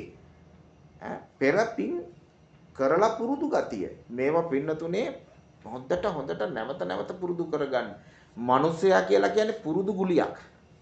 ඒක යහපත් පුරුදු වෙන්නත් පුළුවන්, අයහපත් පුරුදු වෙන්නත් පුළුවන්. එතන හැම දෙයක්ම පුරුද්දනේ. මේ මොහොතේ අපි තීරණ ගන්නේ පුරුද්ද මතනේ මගේ පින්නතුනේ. හිතට ගන්නකො මොකක්ද කියන්නේ කියලා. නේද? මේ මොහොතේ අපි තීරණ කරන්නේ මේ මොහොතේ ඔබ ජීවත් වෙන්නේ, මේ මොහොතේ ඔබ කන්නේ බොන්නේ, මේ මොහොතේ ඔබ හම්බ කරන්නේ ඔබේ පුරුද්ද මතනේ. ඔබ යහපත් විදිහට යමක් පුරුදු වුණා නම් ඒ පුරුද්ද වපුරලා නෙමෙයිද ඔබ ජීවත් වෙන්නේ. නේද? මොකවත් යහපත් දෙයක් පුරුදු නොවිච්ච කෙනා අයහපත පුරුදු වෙච්ච කෙනාට ජීවත් වෙන්න පුළුවන්ද සුවසේ? බැහැ. ටික කාලයක් ජීවත් වෙයි. නීතියට අහු වෙලා හිර කුඩුවේ ළඟින්න වෙයි මේ මිනිස්සුන්ට. අන්න යහපත් පුරුද්ද යහපත දෙනවා, අයහපත් පුරුද්ද විනාශයගෙන දෙනවා, පිරිහීමගෙන දෙනවා කියලා බුදුහාමුදුරුවෝ නිතර පැහැදිලි කළේ ඔය කාරණාවනේ. ඉතින් තමන්ගේ ජීවිතය ආදර්ශයට ගන්නකො, ඒ තුලින් ධර්මය දකින්නකො. ඒකනේ ධර්මයනේ අපි දකින්නේ මේ. ධර්මයනේ දකින්නේ. ඒ නිසා හොඳට මතක තියාගන්න මේ දේවල් ලද සැනින් ඒ පුරුදු පුහුණු කරන ගතිය වැඩි කරගන්න. මොකද ඒ පුරුද්ද ඔබට කවදා හරි සෙත යහපත සලසනවාමයි. අර අපි සඳහන් කළා ඊට ඉස්සෙල්ලා මට මතකයි පංචග්ගදායක බමුණා. නේද? පංචග්ගදායක බමුණා බලන්නකො. බුදුහාමුදුරන්ගේ එකපාරයි බණ ඇහුවේ. බැමිනිත් එකපාරයි බණ ඇහුවේ අකමැත්තෙන් ඉඳගෙන හරි. එදා උදේ පාන්දර බුදුහාමුදුරු මහා කරුණා සමාපත්තියට සමවැදිලා ලෝකෙ දිහා බලනකොට දැක්කේ මේ පංචග්ගදායක බමුණා. ඒ කියන්නේ එතෙන් සිට තමයි බුදුහාමුදුරන්ට අවස්ථා 5කදී මෙයා දායකත්වය දෙන්න පටන් ගත්තේ. දවසකට අවස්ථා 5ක් බුදුහාමුදුරු හම්බෙන්න පටන් ගත්තා. ලබාපු ධර්මයේ හරහා ඇතිවිච්ච සැනසෙල්ල කොහොමද? එදා දැක්කා මේ බමුණා සකු르දාගාමි හෝ අනාගාමි මට මතක විදිහට ඒ தත්වෙටපත් වෙනවා. බැමිනි සෝවාන් වෙනවා. ඒ නිසා යන්න ඕනේ, වඩින්න ඕනේ කියලා වැඩම කළා පිණ්ඩපාත එහෙටම. බැමිනිගේ හිත තුළ තරම් ප්‍රබල ශ්‍රද්ධාවක් තිබුණේ නැහැ. හැබැයි ඉතින් මතු කරගත හැකි මහා පින් බලයක් ඇතුලේ තිබුණා. අර නොදැකීම නිසා ඒ මොහොතේ එච්චර ඒක පින මුහු කුරා ගිහිල්ලා තිබුණේ නැහැ. එදා දවසේ බමුණා එළියට ඇවිල්ලා ආහාර අනුභව කරනකොට ගේ පැත්ත බලාගෙන, පාර පැත්ත බලාගෙන කන්නේ නැහනේ. එළියට එන්නේ නැත්තේ දහඩිය අමාරු නිසා එළියට ඇවිල්ලා ගේ පැත්ත බලාගෙන සංවරකමක් නේ කොහොම ගේ පැත්ත. පාර දිහා මිනිසුන්ට පේනවනේ. ආහාර අනුභව කරනකොට බැමිණි ආහාර බෙද බෙදෙන හිටියේ. බැමිණි ආහාර බෙද බෙද හිටියා. එතකොට බුදුහාමුදුරුව වැඩලා පාරේ පාත්‍රය තියාගෙන වැඩ හිටියා. බමුණා දැක්කේ නැහැ. බැමිණි දැක්කා. බැමිණි කල්පනා කළා ඔහොම හොරෙන් බලනකොට බුදුහාමුදුරුව ඇවිල්ලා ඉන්නවා. හරි හාමුදුරු කෙනෙක්. එයා හරියට හොයන්න ගියේ නැහැ. දැන් මම බැරි වෙලා හරි මේ කාරණාව කිව්වොත් බමුණට බමුණ මොකද කරන්නේ? මේ කන සේරම ටික දෙනවා. දුන්නාම මට ආයතරයක් උයන්ඩ වෙනවා. අන්න බලන්නකෝ මේ කම්මැලිකම මතු කරගත්තු හැටි. තව පාරක් උයන්ඩ වෙනවා. ඒක ලාභයක් කරගත්තේ නැහැ. මට අලාභයක් වෙනවා කියලා හිතුවා. මොකද කරන්නේ? නිහඬව ඉන්න නෑ කියලා හත් දෙනෙකුව බෙදනවා දැන්. බුදුහාමුදුරුවෝ ඒ ඉන්න ගම මේ බැමිණි හීන්සරේ සංඥාවකුත් දෙනවා බුදුහාමුදුරන්ට. නෑ. දාන්නේ නෑ කියලා. සංඥාවකුත් දෙනවා. බුදුහාමුදුරුවෝ සංඥාවක් දෙනවා මම යන්නෙම නෑ. මම වැඩම කළේ මෙතෙන්ද යන්න නෙමෙයි. මම කොහෙවත් යන්නේ නැහැ. මෙතෙන්ටම තමයි කියලා ඒ සංඥාවක් දෙනවා. ඒ සංඥාව දෙනකොට බැමිණිට චුට්ටක් hina ගියා. hina ගිහුවම බැලුවම බමුණ මම මොකවා කිව්වෙත් නැහැ බැමිණිට. hina වෙන්නේ මොකද? බලපුවම පාර දිහා බලන අනේ දෙයියනේ බුදුහාමුදුරුවෝ. එයා අඳුරගත්තා. කකා හිටපු බත්පත පැත්තකට දාලා දුවගෙන ගිහිල්ලා බැලුවේ පාත්‍රේ. අන්න බලන්නකො සිරිත. මෙහෙම පාත්‍රේ ගත්තේ අතට බලනකොට හිස්. බමුණ එතකොට දැනගත්තා මේ ආවේ කොහාටද? වැඩම කළේ කොහාටද? මගේ ගෙදරට. ඒකයි පාත්‍රයට පිඬු ලබාගෙන නැත්තේ. ස්වාමීනි මම ආහාරය අනුභව කළා. අවශේෂ කොටස තියෙනවා මට පිළිගන්නන්න හිතයි. බුහන්සේ බාර ගන්නවද? මට ඒකේ ප්‍රශ්නයක් නැහැ. ඔබ කැමති නම් පිළිගන්නන්න. බමුණා තමන්ගේ පිඟානෙන්ම ඒ කැම ටික ගෙනල්ලා බුදුහාමුදුරන්ට පිළිගන්නවා. බුදුහාමුදුරුවෝ ඒ දානේ වළඳලා හරි සතුටින් ආපු කාර්ය ඉටුනේ නැහැනේ. වැඩම කළා පනවපු අසුනේ ඉඳගත්තා. දැන් බැමිණිට පොඩ්ඩක් ලැජ්ජත් එක්ක. ඇයි ඉතින් යන්නේ මේ නෑ දානේ වඩින්න කියලා සංඥා කරලා හැම නේද? ආය ආවනේ කොහොම හරි. ඉතින් ඊට පස්සේ එවෙලේ බුදුහාමුදුරුවෝ ධර්ම දේශනා කරන්න ගාතාවක් සඳහන් කළා. ඒ කියන්නේ බුදුහාමුදුරන්ගේ අර දේශනා පඤ්ඤපන පට්ඨපන විවරණ විභජන උත්තානිකම්මා කියලා තියෙනවනේ ඉගැන්වීමේ පර්යාය ක්‍රම ටික.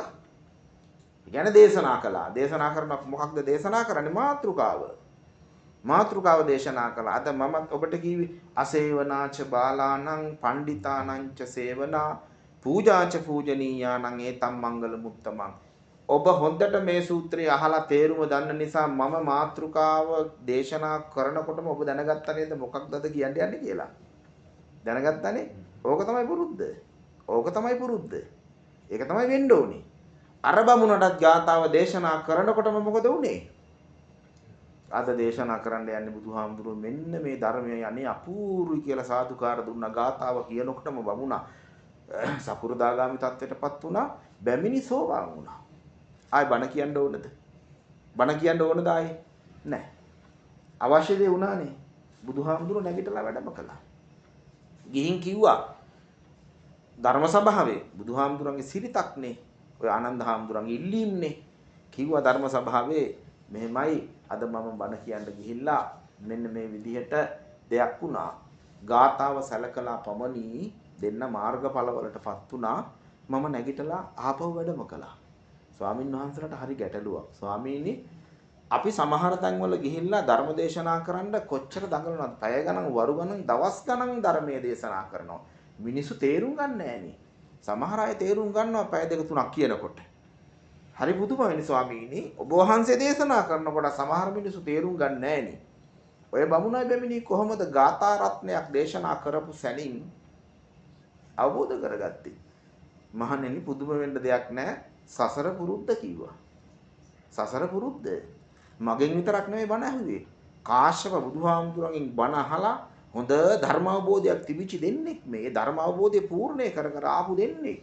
මම මතක් කරලා දුන්න පමණි තේරුම් ගත්තා කිව්වා. ඒ නිසා අපේ පින්නතුල්ලා හිතට ගන්න. ලද සනින් මේ වගේ අවස්ථා පුරුදු පුහුණු කරගන්න. පොතපත හොඳට කියවා ගන්න. ඕනම ස්වාමීන් වහන්සේ කෙනෙක් සමග ධර්මයේ සාකච්ඡා කරලා අවබෝධය ගන්න. ඔයත් ධර්ම සාකච්ඡා කරලා අවබෝධ කරගන්න. ඒක පුරුද්දක් කරගන්න. ඇහිච්ච සැනින් දැනෙච්ච සැනින් මේ හැමදේම එකතු වෙලා අපිට වහ ධර්ම අවබෝධය ලබන්න පුළුවන්කම ලැබෙනවා. ඒක තමයි සසර ලාභයක්. හොඳ දේවල්ම පුරුදු කරගන්න කියලා කියන්නේ ඒකයි. එතකොට පුබ්බේච කත පුඤ්ඤතා පෙරපින් කළ බව. එතකොට අපි පෙරපින් කරපු මිනිස්සු දැන් ඒක ඔයත්තන්ගේ ජීවිතෙම පැහැදිලි වුණානේ. ගාථාව දේශනා කරනකොටම අපි දැනගත්තා මංගල කරුණු දේශනා කරන්න යන්නේ කියලා. තව අහපු ධර්ම සූත්‍ර දේශනාවක් නම් කරනකොට ඔයත් දන්නවා මේ සූත්‍රයේ හරය මේකයි අද මේක තමයි ස්වාමීන් වහන්සේ දේශනා කරන්නේ කියලා. අහපු නැති එකක් නම් අහගෙන ඉන්නවා මොකද්ද දන්නේ මං අහලා නැහැ කියලා. අපිත් එහෙමයි ඔබත් එහෙමයි. අර බලන්නකො කොච්චර වටිනවද නැවත අහන්න ඒවා. ජීවිතේ අපේ වචනවලට එකතු වෙනකන් අහන්න ධර්මයේ. සිතුවිලි වලට අපි හිතන්නේ ධර්මයානුකූලවමද අපේ සිතුවිල්ලත් ධර්මයේ වෙනකන්ම අහන්න. අපේ හැම ක්‍රියාකාරකමක්ම ධර්මයේ වෙනකන්ම අහන්න. ඒ මොකද්ද බං කිව්වේ? අසේවනාච බාලානං පණ්ඩිතානංච සේවනා කියන එක ජීවිතයෙන් එළියට පනිනකන් අපි අහන්න ඕනේ. එළියට දැන් පනිනව ඇතිනේ ඔය ඇත්තන්ගේ සමහර වෙලාවට වැහෙනවා ඒක. සමහර වෙලාවට එළියට එනවා. එහෙම බෑ. මුළු ජීවිතේම අසත්පුරුෂයෝ අයින් කරලා සත්පුරුෂයෝම ඇසුරු කරන අවස්ථාව එනකන්ම අපි අහන්න ඕනේ. ඒකයි කිව්වේ වචන වලින් ධර්මයේම එළියට එනකන් බණ අහන්න ඕනේ. හදවතේ සිතුවිලි ධර්මයේ සමග මුසු වෙනකන්ම ධර්මය අහන්න ඕනේ. හැම ක්‍රියාකාරකමක්ම ධර්මයේ සමග මුසු වෙනකන් අපි ධර්මයත් එක්ක පින්නතුනේ ජීවත් වෙන්න ඕනේ. එතකොට සසර සුරක්ෂිතයි. අනාරක්ෂිත නැහැ. සුරක්ෂිතයි. අත්ත සම්මාපනීදිච මෙන්න බලන්නකො මෙහෙම හොඳ සුදුසු ප්‍රදේශයක් වගේම පෙර පින්කල බව තියෙනකොට අත්ත සම්මාපනීදිච තමන්ගේ ජීවිතය හරි ලස්සනට සකස් කරගන්නවා. හොඳට සකස් කරගන්නවා. ඇයි? ඇසුර හොඳ වුණා. මේ අර ආශ්‍රය ගැනනේ කියන්නේ. ඇසුර හොඳයි. ඒ වගේම දේශය වාසය බොහොම හොඳයි. පිදියුත්තන්ට පුදමින් පෙර සංසාරේ කරපු පුණ්‍ය ඇති කෙනෙක් නිසා මේ ජීවිතේ තව බොහොම ලස්සනට තමන්ගේ ජීවිතය ඍජු කරගන්නවා ධර්මයට අනුවම. අත්ත සම්මා පණිදිච්ච. ඉතින් අර්ථ ගොඩාක් තියෙනවා. සරල අර්ථය ගන්න.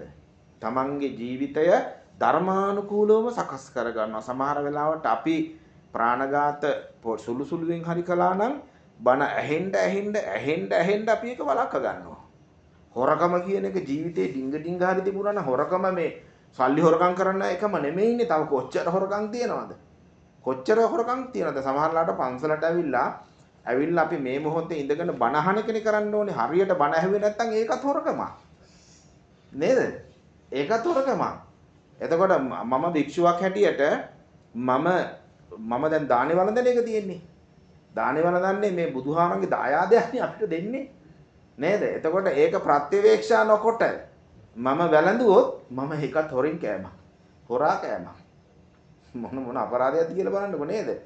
අර ඉන පරිභෝජනය කියලා කියන්නේ හොරා කණ්ඩ පුරුදු වෙන්න එපා කියලා බුදුහාමුදුරු භික්ෂුවට. අන්න බලන්නකො සාමී පරිභෝජනේ, ඉන පරිභෝජනේ, දායජ්‍ය පරිභෝජනේ කියලා අපිට උගන්වලා තියෙනවා වෙනමම. අනුභව කරන්න ඕනේ මෙහෙමයි කියලා. ඒ කියන්නේ ඒකනේ ප්‍රත්‍යවේක්ෂා කරන්නේ අපි. ඔබත් ප්‍රත්‍යවේක්ෂා කරන්න. පොයේ දවස්වල එහෙම හැම වෙලාවෙම ප්‍රත්‍යවේක්ෂා කරන එක ඔබටත් වටිනවා. ඔබට හිතෙයි මම හම්බ කරගෙනනේ කන්නේ. මට කවුරුවත් දෙන්නේ නැහනේ. ඒ නිසා මම මොකටද ප්‍රත්‍යවේක්ෂාවක් කියයි නෑ. අත්ත සම්මා පණිදිච්ච වෙන්න ප්‍රත්‍යවේක්ෂා කරන එක වටිනවා. එතකොට අපි ප්‍රත්‍යවේක්ෂා කරන්නේ බලන්නකො ඔයත් තේරුම දන්නවනේ නේද? තේරුම දන්නවනේ. අර පටිසංඛායෝනිසෝ පිණ්ඩපාතං පටිසේවාමි. දවක ඇවිල්ලා අර කියන්නේ නේවදවාය නමදාය ඒව දන්නවා නමණ්ඩනාය නේභූෂනාය යාවදේව විමස්ස කායස්ස තිතියා මේ කයෙහි පැවැත්මට පමණි යාපනාය විහිංසු ප්‍රතිය බ්‍රහ්මචර්ය අනුග්‍රහය මේ බඹසරට අනුග්‍රහයකට පමණි ඉති පුරාණංච වේදනං පටිහංකාමි පැරණි වේදනා නසණ්ඩ පමණි. මොකක්ද පැරණි වේදනාව? බඩගින්න පැරණි වේදනාවක්නේ. දැන් තිබිච්ච වේදනාව තමයි බඩගින්න. ඒක නසන්න විතරයි. බඩගින්න කියන එක අමාරුයිනේ. ඒක නසන්න. නවංච වේදනං න උපාදෙස්සාමි. අලුත් වේදනා ඇති කරගන්න නෙමෙයි මම මේ වළඳන්නේ. නැත්තම් මෙතන වෙනකම් වැළඳුවොත් එහෙම අලුත් වේදනා හැදෙනව නේද? වෙනමම රෝගාබාධ හැදෙනවා. වෙනමම රෝගාබාධ හැදෙනවා. හොඳට මතක තියාගන්න දකින්න බලන්න ඔබ ඇත්තටම ස්වාමින් වහන්සේලා සමහරලාට ගොඩක් ඇත්තෝ වළඳනකොට බත් හැදි 2-3කට වඩා වළඳන්නේ නැහැ. අර සුවඳත් එක්ක ව්‍යංජන මුසු වුණාට පස්සේ වළඳන්න බෑ. බෑ කියන්නේ ඇයි? නීරසයි කියන එක නෙමෙයි. ඒ සුවඳට රසට කුස පිරෙනවා ඇති කියලා හිතෙනවා. ඇති කියලා හිතෙනවා. සමහර වෙලාවට සම්බෝල ඩිංගක් හදාගෙන අලකිරි හොද්දක් හදාගෙන කැකුළු බත් ඩිංගක් බෙදාගත්තොත් එහෙම හුණ්ඩුවක් විතර අනුභව කරන කෙනා මේ විදිහ දානයකදී මේ හැන්දක් විතර ගන්න. තේරුම් ගන්නකො චුට්ටක්. ඒ කියන්නේ එහෙම වළඳන්නේ නැහැ. වළඳන්න බෑ. වළඳන්න බෑ. එතකොට වළඳන්නේ මොන ප්‍රත්‍යවේක්ෂාව? ප්‍රත්‍යවේක්ෂාව. චීවර ප්‍රත්‍යවේක්ෂාවක් අපිට වෙනමම තියෙනවා. දානි ප්‍රත්‍යවේක්ෂාවක් වෙනමම තියෙනවා. ගිලම්පස ප්‍රත්‍යවේක්ෂාවක් වෙනමම තියෙනවා. ආසන පිළිගන්නකොට මේ සේනාසනවල ඉන්නකොට ඒවැ ප්‍රත්‍යවේක්ෂාවක් වෙන්නතුනේ වෙනමම තියෙනවා. ඒක නොකොලොත් අපි හොරු බවටපත් වෙනවා. හොරා කෑමක් වෙනවා. හොරා කෑමක් වෙනවා. ඒ නිසා හොරා කන්න පුරුදු වෙන්න එපා කියලා බුදුහාමුදුරුවෝ අපිට දුන්නා. අන්න නිදහස් වෙන්න ණයෙන් මෙන්න මේක කරන්න කිව්වා. ඔබ දෙන දානේ අපි ණයකාරයෝ නෙමෙයි. ඔබට සුවපත් වේවා කියලා ගත්තාම ඒ ප්‍රමාණවත්. දැන් සමහර අයත් කියන්නේ මේවා කියන්න ඕනේ කියලා එහෙම කිව්වට වරදක් නැහැ. වරදක් නැහැ. අපි මේ පින් පමුණවන්නේ මේවා ලියාගෙන ඒවා එහෙම තියෙනවා. නමුත් මේ මොකෝවත් නොකර දැන් අපේ ගෙවල් වල එහෙම පන්සල් වල ඉන්නකොට අර peeru දාන ගෙනත් දෙනකොට මේ මොකවත් නැහනේ. දාන ගෙනත් දුන්නා. අපේ හාමුදුරනේ කියලා බුද්ධ පූජාව ඇරියා. අපි පින් දුන්නා. ඒගොල්ලෝ ගියා. පින් වාක්‍යයක් කියනවා අපි වෙනම ගෙවල් වල දන්නවා ඇතනේ නේද? පින් වාක්‍ය කටපාඩමින් අපි කියනවා. එහෙම යනවා. එතකොට ඇයි අපි එහෙම හරි කරන්නේ? එහෙම නැතු වුණොත් ඒගොල්ලෝ කියනවා ස්වාමීන් වහන්සේ පරක්කු යන්නම්. ඔහොම වෙන්න එහෙනම් කියලා වදින්න කියලා අපි සුවපත් වේවා කියලා ගාතාව කියනවා. අපි වාදන්න කියලා. ඇයි ඒ? ණයෙන් නිදහස් වෙන්න. මොන ණයෙන්ද? ඒ දානේ හදන්න වෙහෙස මහන්සි වෙලා මිල මුදල් වේ පහදම් කරලා පිළිගන්නන දානේ අපිට ණයකාරයෝ වෙන්න බෑ අනුභව කරලා. වළඳලා. එතකොට අපි ඒක සම්පූර්ණයෙන් නිදහස්. සුවපත් වේවා කියන වචන කියපුවාම ඇති.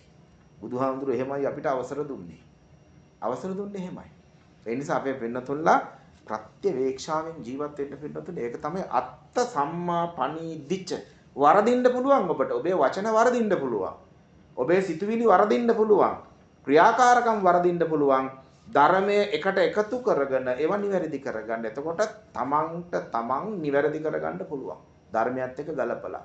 අත්ත සම්මා පණීදිච්ච. කවදාවත් සසරේ භයානක බවක් ඇති වෙන්නේ නැහැ. සුරක්ෂිත වෙනවාමයි. ඒ වගේම තමයි දැන් ඔන්න ඇසුර ගැන ওই විදිහට පැහැදිලි කරා බුදුහාමුදුරේ ගාථා දෙකකින්. ඇසුර මෙහෙම හදාගන්න ජීවත් වෙන පරිසරයේ ගෙවල් දොරවල් මෙහෙම ලස්සනට හදාගන්න ඒ සුදුසු ප්‍රදේශයක් හොයාගෙන මෙහෙම සත්පුරුෂය ඇසුරු කරගෙන මගේ අප්පලා ටික ඉන්න කියලා බුදුහාමුදුරු මුලින්ම පෙන්වුවයි ටිකේදී. පෙන්නලා පැහැදිලි කරනවා ඊළඟට අධ්‍යාපනය මේ බලන්නකෝ. බාහු සච්ඡංච සිප්පංච විනයෝච සුසික්කිතෝ සුභාසිතා චයා වාචාය තම්මංගල මුත්තම. හරි ලස්සනයි මේ. හොඳට ඉගෙන ගන්න කිව්වා. ඉගෙන ගත්තාම ඔය අර විනයෝච සුසික්කිතෝ සුභාසිතා කියන මේ අවස්ථා ටික එන්නේ ඉගෙන ගත්තොත්. නැත්තම් එන්නේ නැහැ. නැතුව ගාථාවේ අර්ථය විතරක් අපි ගන්න ඕනේ නැහැ. හරි ලස්සනයි. මේ බලන්නකෝ. මොකක්ද කියන්නේ? බාහු සච්ඡංච සිප්පංච. විවිධ බහුසුත වෙන්න විවිධ ශිල්ප ශාස්ත්‍ර හොඳට ඉගෙන ගන්න. හොඳට ඉගෙන ගන්න. කොච්චර දේවල් ඉගෙන ගන්න තියෙනවද? එතකොට ඔන්න එහෙම ඉගෙන ගත්තට පස්සේ විනයෝච සුසික්කිතෝ විනය කියන ඒ කියන්නේ හික්මීම විශේෂ හික්මීම ඇති වෙනවා. සුශික්ෂිත බව. අශික්ෂිත නෙමෙයි සුශික්ෂිත. ඔය බල අපි කියන්නේ අශික්ෂිත කියලා කියන්නේ නේද? සුශික්ෂිත. ඒක ඒ සුශික්ෂිත බව ඇති වෙනවා. කියන්නේ හොඳට හික්මිච්චි. හික්මිච්චි කටක්, හික්මිච්චි ඇඟක්, හික්මිච්චි මනසක් ඇති වෙනවා. අර අධ්‍යාපනය ලැබපුවාම. ඒ වගේම තමයි සුභාසිතාචය වාචාන කට අරපු ගමන් එන්නේ සුභාසිත වචන, යහපත් වචන. ඔන්න බලන්නකො හරි ලස්සනට පෙන්වන්න හැටි. ඒ නිසා අධ්‍යාපනය හොඳට ඉගෙන ගන්න, ධර්මයේ ඉගෙන ගන්න. ධර්මයේ ඉගෙන ගන්න මෙතන පෙන්වන්නේ බහුශ්‍රුත බව, බොහෝ ඇසුපිරු තැනැත්තෙක් බවට පත් වෙන්න. මොනවද ජපානයේ මෙහෙමයි, එංගලන්තේ මෙහෙමයි. අර මොකද්ද පුවත්පත ගත්තට පස්සේ හැම රටකම තොරතුරු ටික මෙහෙමයි කියලා ඉගෙන ගන්න එක නෙමෙයි මෙතන පෙන්වන්නේ. ඒක ඉගෙන ගන්න. ඒක නැතුව බෑ. හැබැයි මෙතන පෙන්වන්නේ හොඳ බහුශ්‍රුතියක් වෙන්න ධර්මයේ ගැන. ධර්මයේ ගැන ගොඩක් ඇත්ත සමහරලාට හිතන්නේ පත්තරي අරගෙන මොන තරම් දුකක් විඳිනවද බලන්න සමහරු. නේද? ඇත්තට බලන්න චුට්ටක් හිතලා කොච්චර අර අගාතවත්තු සූත්‍රයේ පෙන්වන්නේ නේද? අගාතවත්තු සූත්‍රයේ ද්වේෂය ඇති වෙන ක්‍රම 9ක් පෙන්නලා එකක් පෙන්නන අස්ථානීය කියලා. අස්ථානීය ඒ කියන්නේ කිසිම හේතුවක් ප්‍රත්‍යක් නැතුවත් එනවනේ ද්වේෂය. ඒක තමයි ඕක ඔය ඒ පෙන්නන්නේ ඒක. ඒ මොනවද? දැන් බලන්නකෝ අර අස්ථානේ අපේ දැන් අතීතයේ මෙහෙමයි කියලා 9ක් යනවා වෙනමම. ඒක වෙනයි. එකක් තියෙනවා ඉබේ ඇති වෙනවා හිත නරක වෙනවා ඉබේ. උදේ පාන්දර පත්‍රය ගත්ත ගමන් එකක් බලනවා රණ්ඩු වෙනවා. නැද්ද? එක නිවුස් එකක් කියවනවා ළඟ ඉන්න එකනත් එක බයිනවා. පළහත නැති වෙන්න බයිනවා. බලන්නකො මුන් කරලා තියෙන දේ. මේ මෙහෙමයි මේ බලන්නකො මේවා මෙහෙමද කරන්න ඕනේ. මේක මොකද්ද මේ කරලා තියෙන්නේ? ඒ මිනිස්සේ ඉන්න ඕනේ එතන නෙමෙයි බලපුවා. නේ? එතන නෙමෙයි. ඊළඟ නිවුස් එක කියවනවා බලන්න මොකද්ද වෙන්නේ කියලා. ඊළඟ නිවුස් එක සමහරට පත්තරේ බලන්න හම්බෙන්නේ නැහැ. ප්‍රවෘත්ති බලන්න ඉගෙන ගත්තා ඉඳගත්තාම පළවෙනි අර හෙඩ්ලයින් එක විතරයි බලන්නේ. ඊපස්සේ රණ්ඩු වෙනවා ගෙදර අයත් එක්ක. විස්තර කරන අර මිනිසුන් ප්‍රවෘත්ති බලන්නත් නැහැ මොකවත් නැහැ. ඉතින් කියන්න පටන් ගන්නවා එකයි ප්‍රවෘත්ති තියෙනවා 25ක්. එකක් අල්ලගෙන ඒක අර ප්‍රවෘත්ති ඉවර වෙනකම්ම මේ මිනිසයා හිත නරක කරන් රණ්ඩු වෙන්නේ ඒකත් එක්ක. බලන්න චුට්ටක් හිතලානේ. අන්න අස්ථානේ. අස්ථානේ කියන්නේ ඕක. අම්මලා හුද්දට හිතට ගන්න මෙන්න මේවෙන් අපි රැකෙන්නම ඕනේ. ඒ වගේම පාරේ ගමනක් යනකොට පය ගලක හැප්පුණොත් අන්න අස්ථානේ කොච්චර ද්වේෂයක් ඇති වෙනවද? මොනතරම් තරහක් ඇති වෙනවද? ඔය බලන්නකෝ. එතකොට අපි මේ පැහැදිලි කරගෙන ගියේ ඔව් බාහුසච්ඡංච සිප්පංච විනියෝච සුසික්කිතෝ. මෙන්න ඔය කියන අවස්ථා අපිට මගහරව ගන්න නම් මේක එන්න ඕනේ අර බහුශ්‍රුත බව. ඒ කියන්නේ ගොඩක් විට රටේ ලෝකේ තොරතුරු ලෝකෙම තොරතුරු ඉගෙන ගන්න ගියපුවාම බහුශ්‍රුතයි කියන එක වෙනයි. මෙතන මේ ධර්මයේ හැටියට අපි පෙන්වන්නේ බුදුහාමුදුරුව අපිට පෙන්වන්නේ ධර්මයේ පිළිබඳ බහුශ්‍රුතියක් වෙන්න. හේතුව අරවා පිළිබඳ බහුශ්‍රුතියක් වෙන්න ගියාට පස්සේ සමහර ලාවට දන්නේ නැතුව අපාගත වෙන්න පුළුවන්. දැනගන්න එක වෙනයි දැනගන්න ඕනේ. ඒක වෙනයි. මම එතන තහංචි කරන්නේ නැහැ. ධර්මයට ගැලපෙන්නේ නැහැ නේ මුණාම. මෙතන බහුශ්‍රුත කියන්නේ මගේ පින්නතුනේ හොඳට ඉගෙන හිතට ගන්න ධර්මය පිළිබඳව පමණි. ඇයි ඒ? හොඳට ධර්මය දැනගන්න ඕනේ. ධර්මය දැනගන්නේ මොකටද? වාද කරන්නත් නෙමෙයි. ධර්මය දැනගන්නේ මොකටද? තමන් රැකෙන්න. ඔව්. තමන් රැකෙන්න. හොඳ නරක තමන්ට තේරෙන්න ඕනේ. අධර්මය තමන් ළඟට එනකොට වචනයක් හැටියට ධර්මය දන්න මිනිහා දැනගන්නවා මේ වචනේ අධර්මයක් හොඳ නැහැ. ඒක අයින් කරනවා. ඒක දැනගත්තේ මොකෙන්ද? ඥානයෙන්නේ නුවණින්නේ ධර්මයේ හොඳට කියවලා අහලා පුරුද්දක් තිබ්බ නිසා ධර්මයේ අධර්මයේ හඳුනා ගන්න එයාට පුළුවන්. ඒ බහුසුත බව ඇති කරගන්න. වෛරයක් ඇති වෙනකොට මනසේ මේ වෛරය හොඳ දෙයක් නම් නෙමෙයි කියලා දැනගන්නේ ධර්මයේ දන්න කෙනා. නීවරණ මනසේ පහළ වෙනකොට පංච නීවරණ කාමච්ඡන්දයේ මනසට එනකොට මේ කාමච්ඡන්දේ හොඳ දෙයක් නෙමෙයි කියලා දැනගන්නේ ධර්මයේ දන්න කෙනා. ධර්මයේ දන්නේ නැති කෙනාට ඒක ගැන අවබෝධයක් නැහැ. එයා හොඳ යහළුවෙක් මිත්‍රයෙක් කියලා ඒක බදාගෙන ඉන්නවා. පංච නීවරණ ඉවත් කරන්නේ නැහැ. ඔළුවේ තියා ගන්නවා පංච නීවරණ. මිතුරු කර ගන්නවා පංච නීවරණ. ධර්මයේ දන්නේ නැති මිනිස්සු. ඒ නිසා මගේ පින්නතුන්ලා හොඳට හිතට ගන්න බහුසුත බව කියන්නේ හොඳට ධර්මයේ ඉගෙන ගන්න. ධර්මයේ ඉගෙන ගන්නෙම වාද විවාද පිණිස නොව තමන්ගේ ආරක්ෂාව පිණිසයි. ධර්මයෙන් තමන්ව අධර්මයෙන් තමන්ව රැකගන්නයි අපි ධර්මයේ ඉගෙන ගන්න. අධර්මයේ තමන් ළඟට එනකොට ධර්මයෙන් පහර දෙන්නයි අපි ධර්මයේ ඉගෙන ගන්න ඕනේ. එතකොට අන්නේ අවස්ථාව මෙතන හරි ලස්සනයි. බහුශ්‍රුත බව හොඳට ඉගෙන ගැනීම තුලින් විනය සුශික්ෂිත බව ඇති වෙනවා. යහපත් වචන ඇති වෙනවා. ඒක හොඳ මංගල කාරණාවක්. ඊට පස්සේ බුදුහාමුදුරුවෝ පෙන්වන්නේ දැන් ඔන්න හොඳට ඇසුර හදාගෙන අධ්‍යාපනය ලබාගෙන හොඳ මහත්තුරු වෙලා දැන් මේ අර අපි පෙන්නපු කරුණු පහ එක්ක හොඳ තැනකට ඇවිල්ලා දැන් ඕන් කියනවා හිංසරේ හොඳට හොයලා බලලා ආවාහ විවාහයක් එහෙම කරගන්න කියලා. ඒක මේකේ කියලා නෑ. ඉතින් ගාථාවෙන් මෙහෙම තියෙනවා මේ. මාතා පිතු උපට්ඨානං පුත්තදාරස්ස සංඝහෝ අන්න. අමුදරුවන්ට සංග්‍රහ කරන්න කියන්නේ ඒකනේ. දැන් අඹුව කියලා කියන්නේ විවාහයේ අඹු දරුවෝ. ඒ කියන්නේ කසාද බඳින ස්වරූපයක්නේ. ඒක පිරිමියක් නම් ගැහණු කෙනෙක් නම් පිරිමි කෙනෙක් කියන කතන්දර අපි ඔක්කොම ඉතින් මෙහෙමයි කියලා ගලප ගන්න යන්න ඕනේ නෑ. එතකොට ඔන්න ආවාහ විවාහ ආදී කටයුතු කරගෙන අමුදරුවන්ට සලකන ගමන් දැන් අම්මා තාත්තා ගිලිහුණානේ. අර බලන්නකො ලස්සනේ එතන.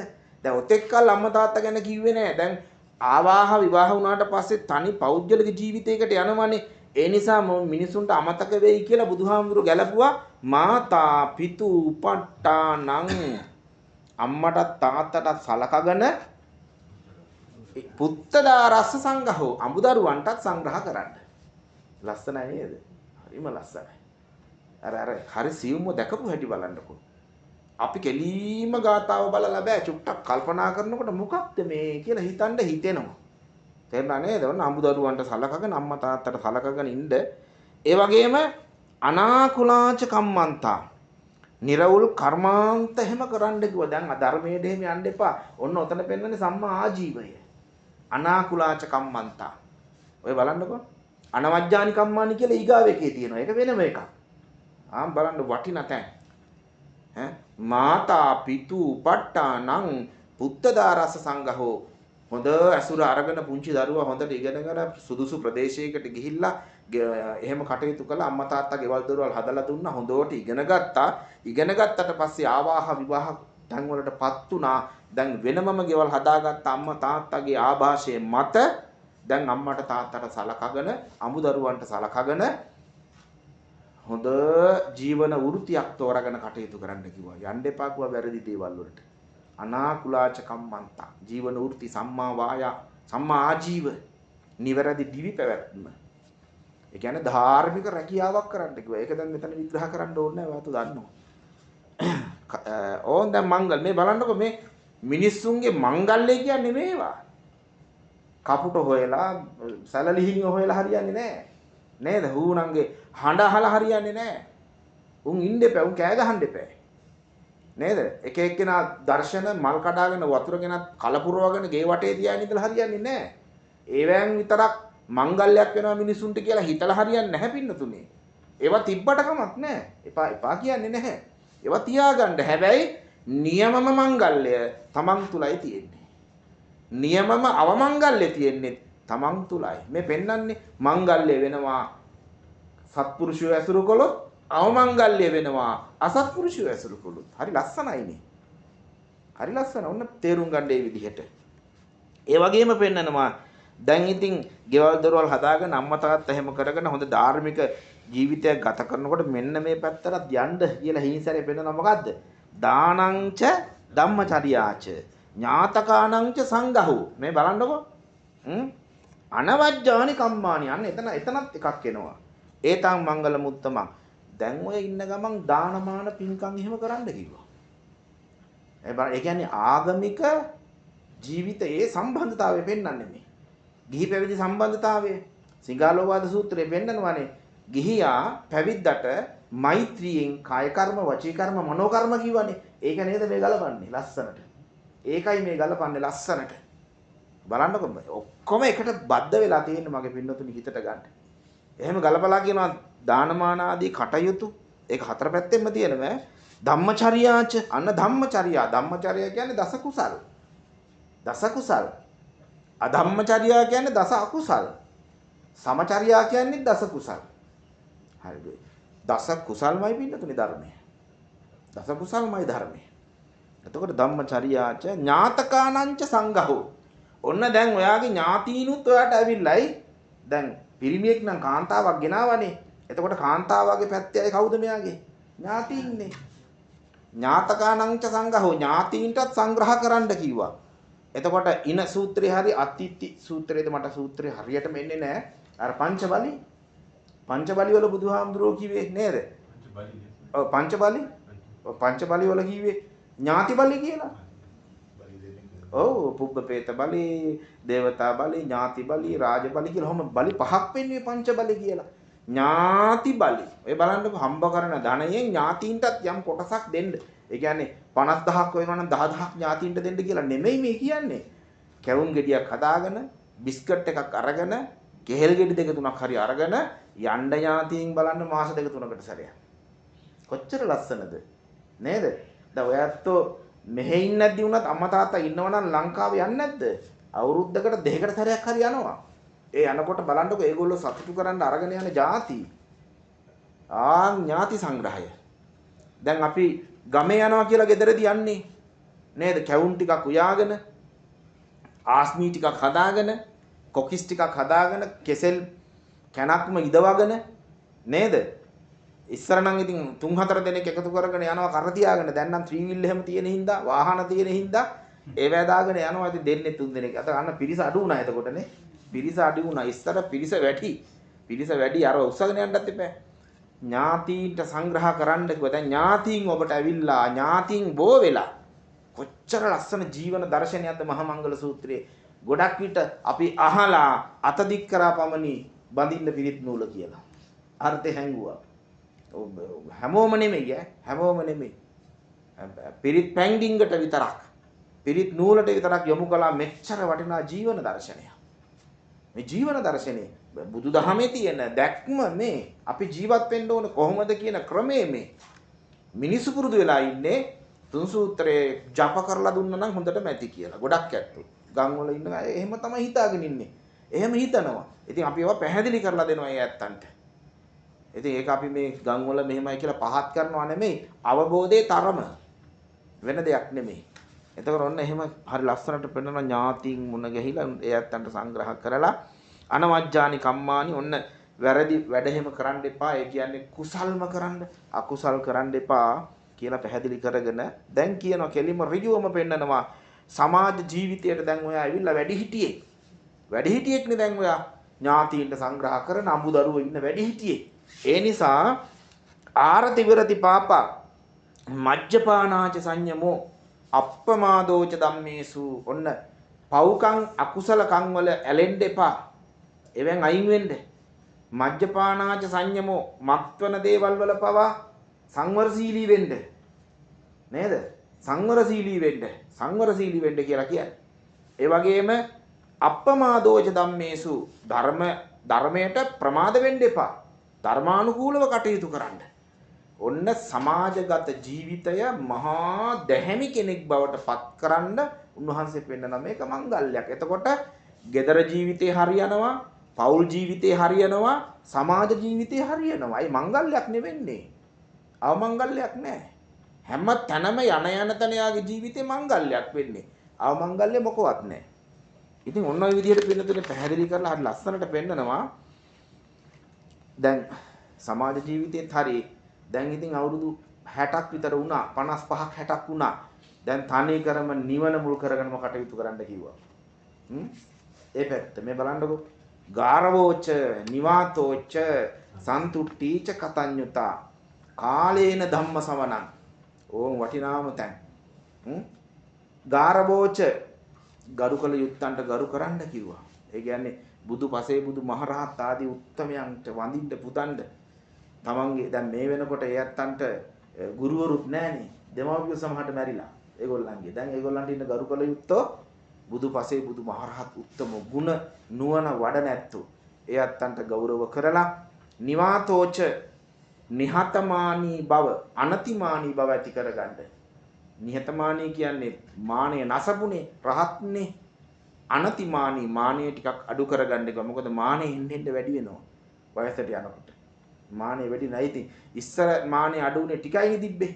ඉස්සර හිටියේ තමන් විතරයි අම්මා තාත්තා විතරයි. දැන් අමුදරුවෝ ඉන්නවා, ගෙවල් දොරවල් වතු පිට තේපෙළ මිදල් මුදල් යාන වාහන එන්න වැඩි වුණානේ. ඒවා වැඩි වෙන්න මානෙ කියන්නේ මෙහෙන් ඉස්සෙනවා දන්නේම නැතුව. නේද? මේ පැත්තෙන් ඉස්සෙනවා මානෙ. මෙහෙන් බඩු මුට්ටු වැඩි වෙන්න මෙහෙන් මොකද්ද ඉස්සෙන්නේ? මානෙ ඉස්සෙනවා. මටත් එහෙමයි, ඔබටත් එහෙමයි. සමාජ ගරු නම්බුනාම වැඩි වෙන්න මානෙ ඉස්සෙනවා මෙහෙම උඩට. දැන් පාරේ හිඟා කන මිනිස්සුන්ට මානයක් තියනවද? ඒ කියන්නේ මානෙ නැසලා නැහැ හැබැයි දන්නේ නැහැ. නමුත් ලොකු දෙයක් එයාට නැහැ. ඕන කෙනකින් ඉල්ලගෙන කනවා. ඕගොල්ලන්ට පුළුවන් ද පාරේ යන ගමන් කාගෙන් හරි ඉල්ලගෙන කන්න? බෑ. ඇයි? ඕගොල්ලන්ගේ පැවැත්ම, ඕගොල්ලන්ගේ ස්වરૂපය, ඕගොල්ලන්ගේ පෞල් තරාතිරම, ඕගොල්ලන්ගේ තත්ත්වේ නිසා ඕගොල්ලන්ට ඇති වෙලා තියෙනවා යම් කිසි දෙයක්. ඒක තමයි මානෙ කියන්නේ. ඒක ටික ටික වැඩි වෙලා. නමුත් අර දුගියට මගියට එහෙම එකක් නෑ.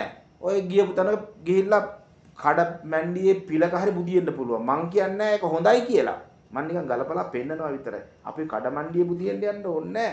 මේ අපිට මානෙ නෑ කියලා. ඒ එහෙම නෙමෙයි මම මේ පෙන්නන්නේ. නමුත් එයාට ඇඳක් කියලා එකක් ඕනේ නෑ. නේද? කණ්ඩ අහවල් දෙය කියලා එකක් ඕනේ නෑ. කෑම කාමරේ කියලා එකක් ඕනේ නෑ. නාන්න බාත්රූම් එක කියලා එකක් ඕනේ නෑ. ඒවා ඕනේ නෑ කියන එක හොඳා කියලා නෙමෙයි මම මේ කියන්නේ. ඒවා ඕනේ. පුණ්‍යවන්ත භාග්‍යවන්ත මිනිසුන්ට ලැබිච්ච ලබාගත්තු දේ.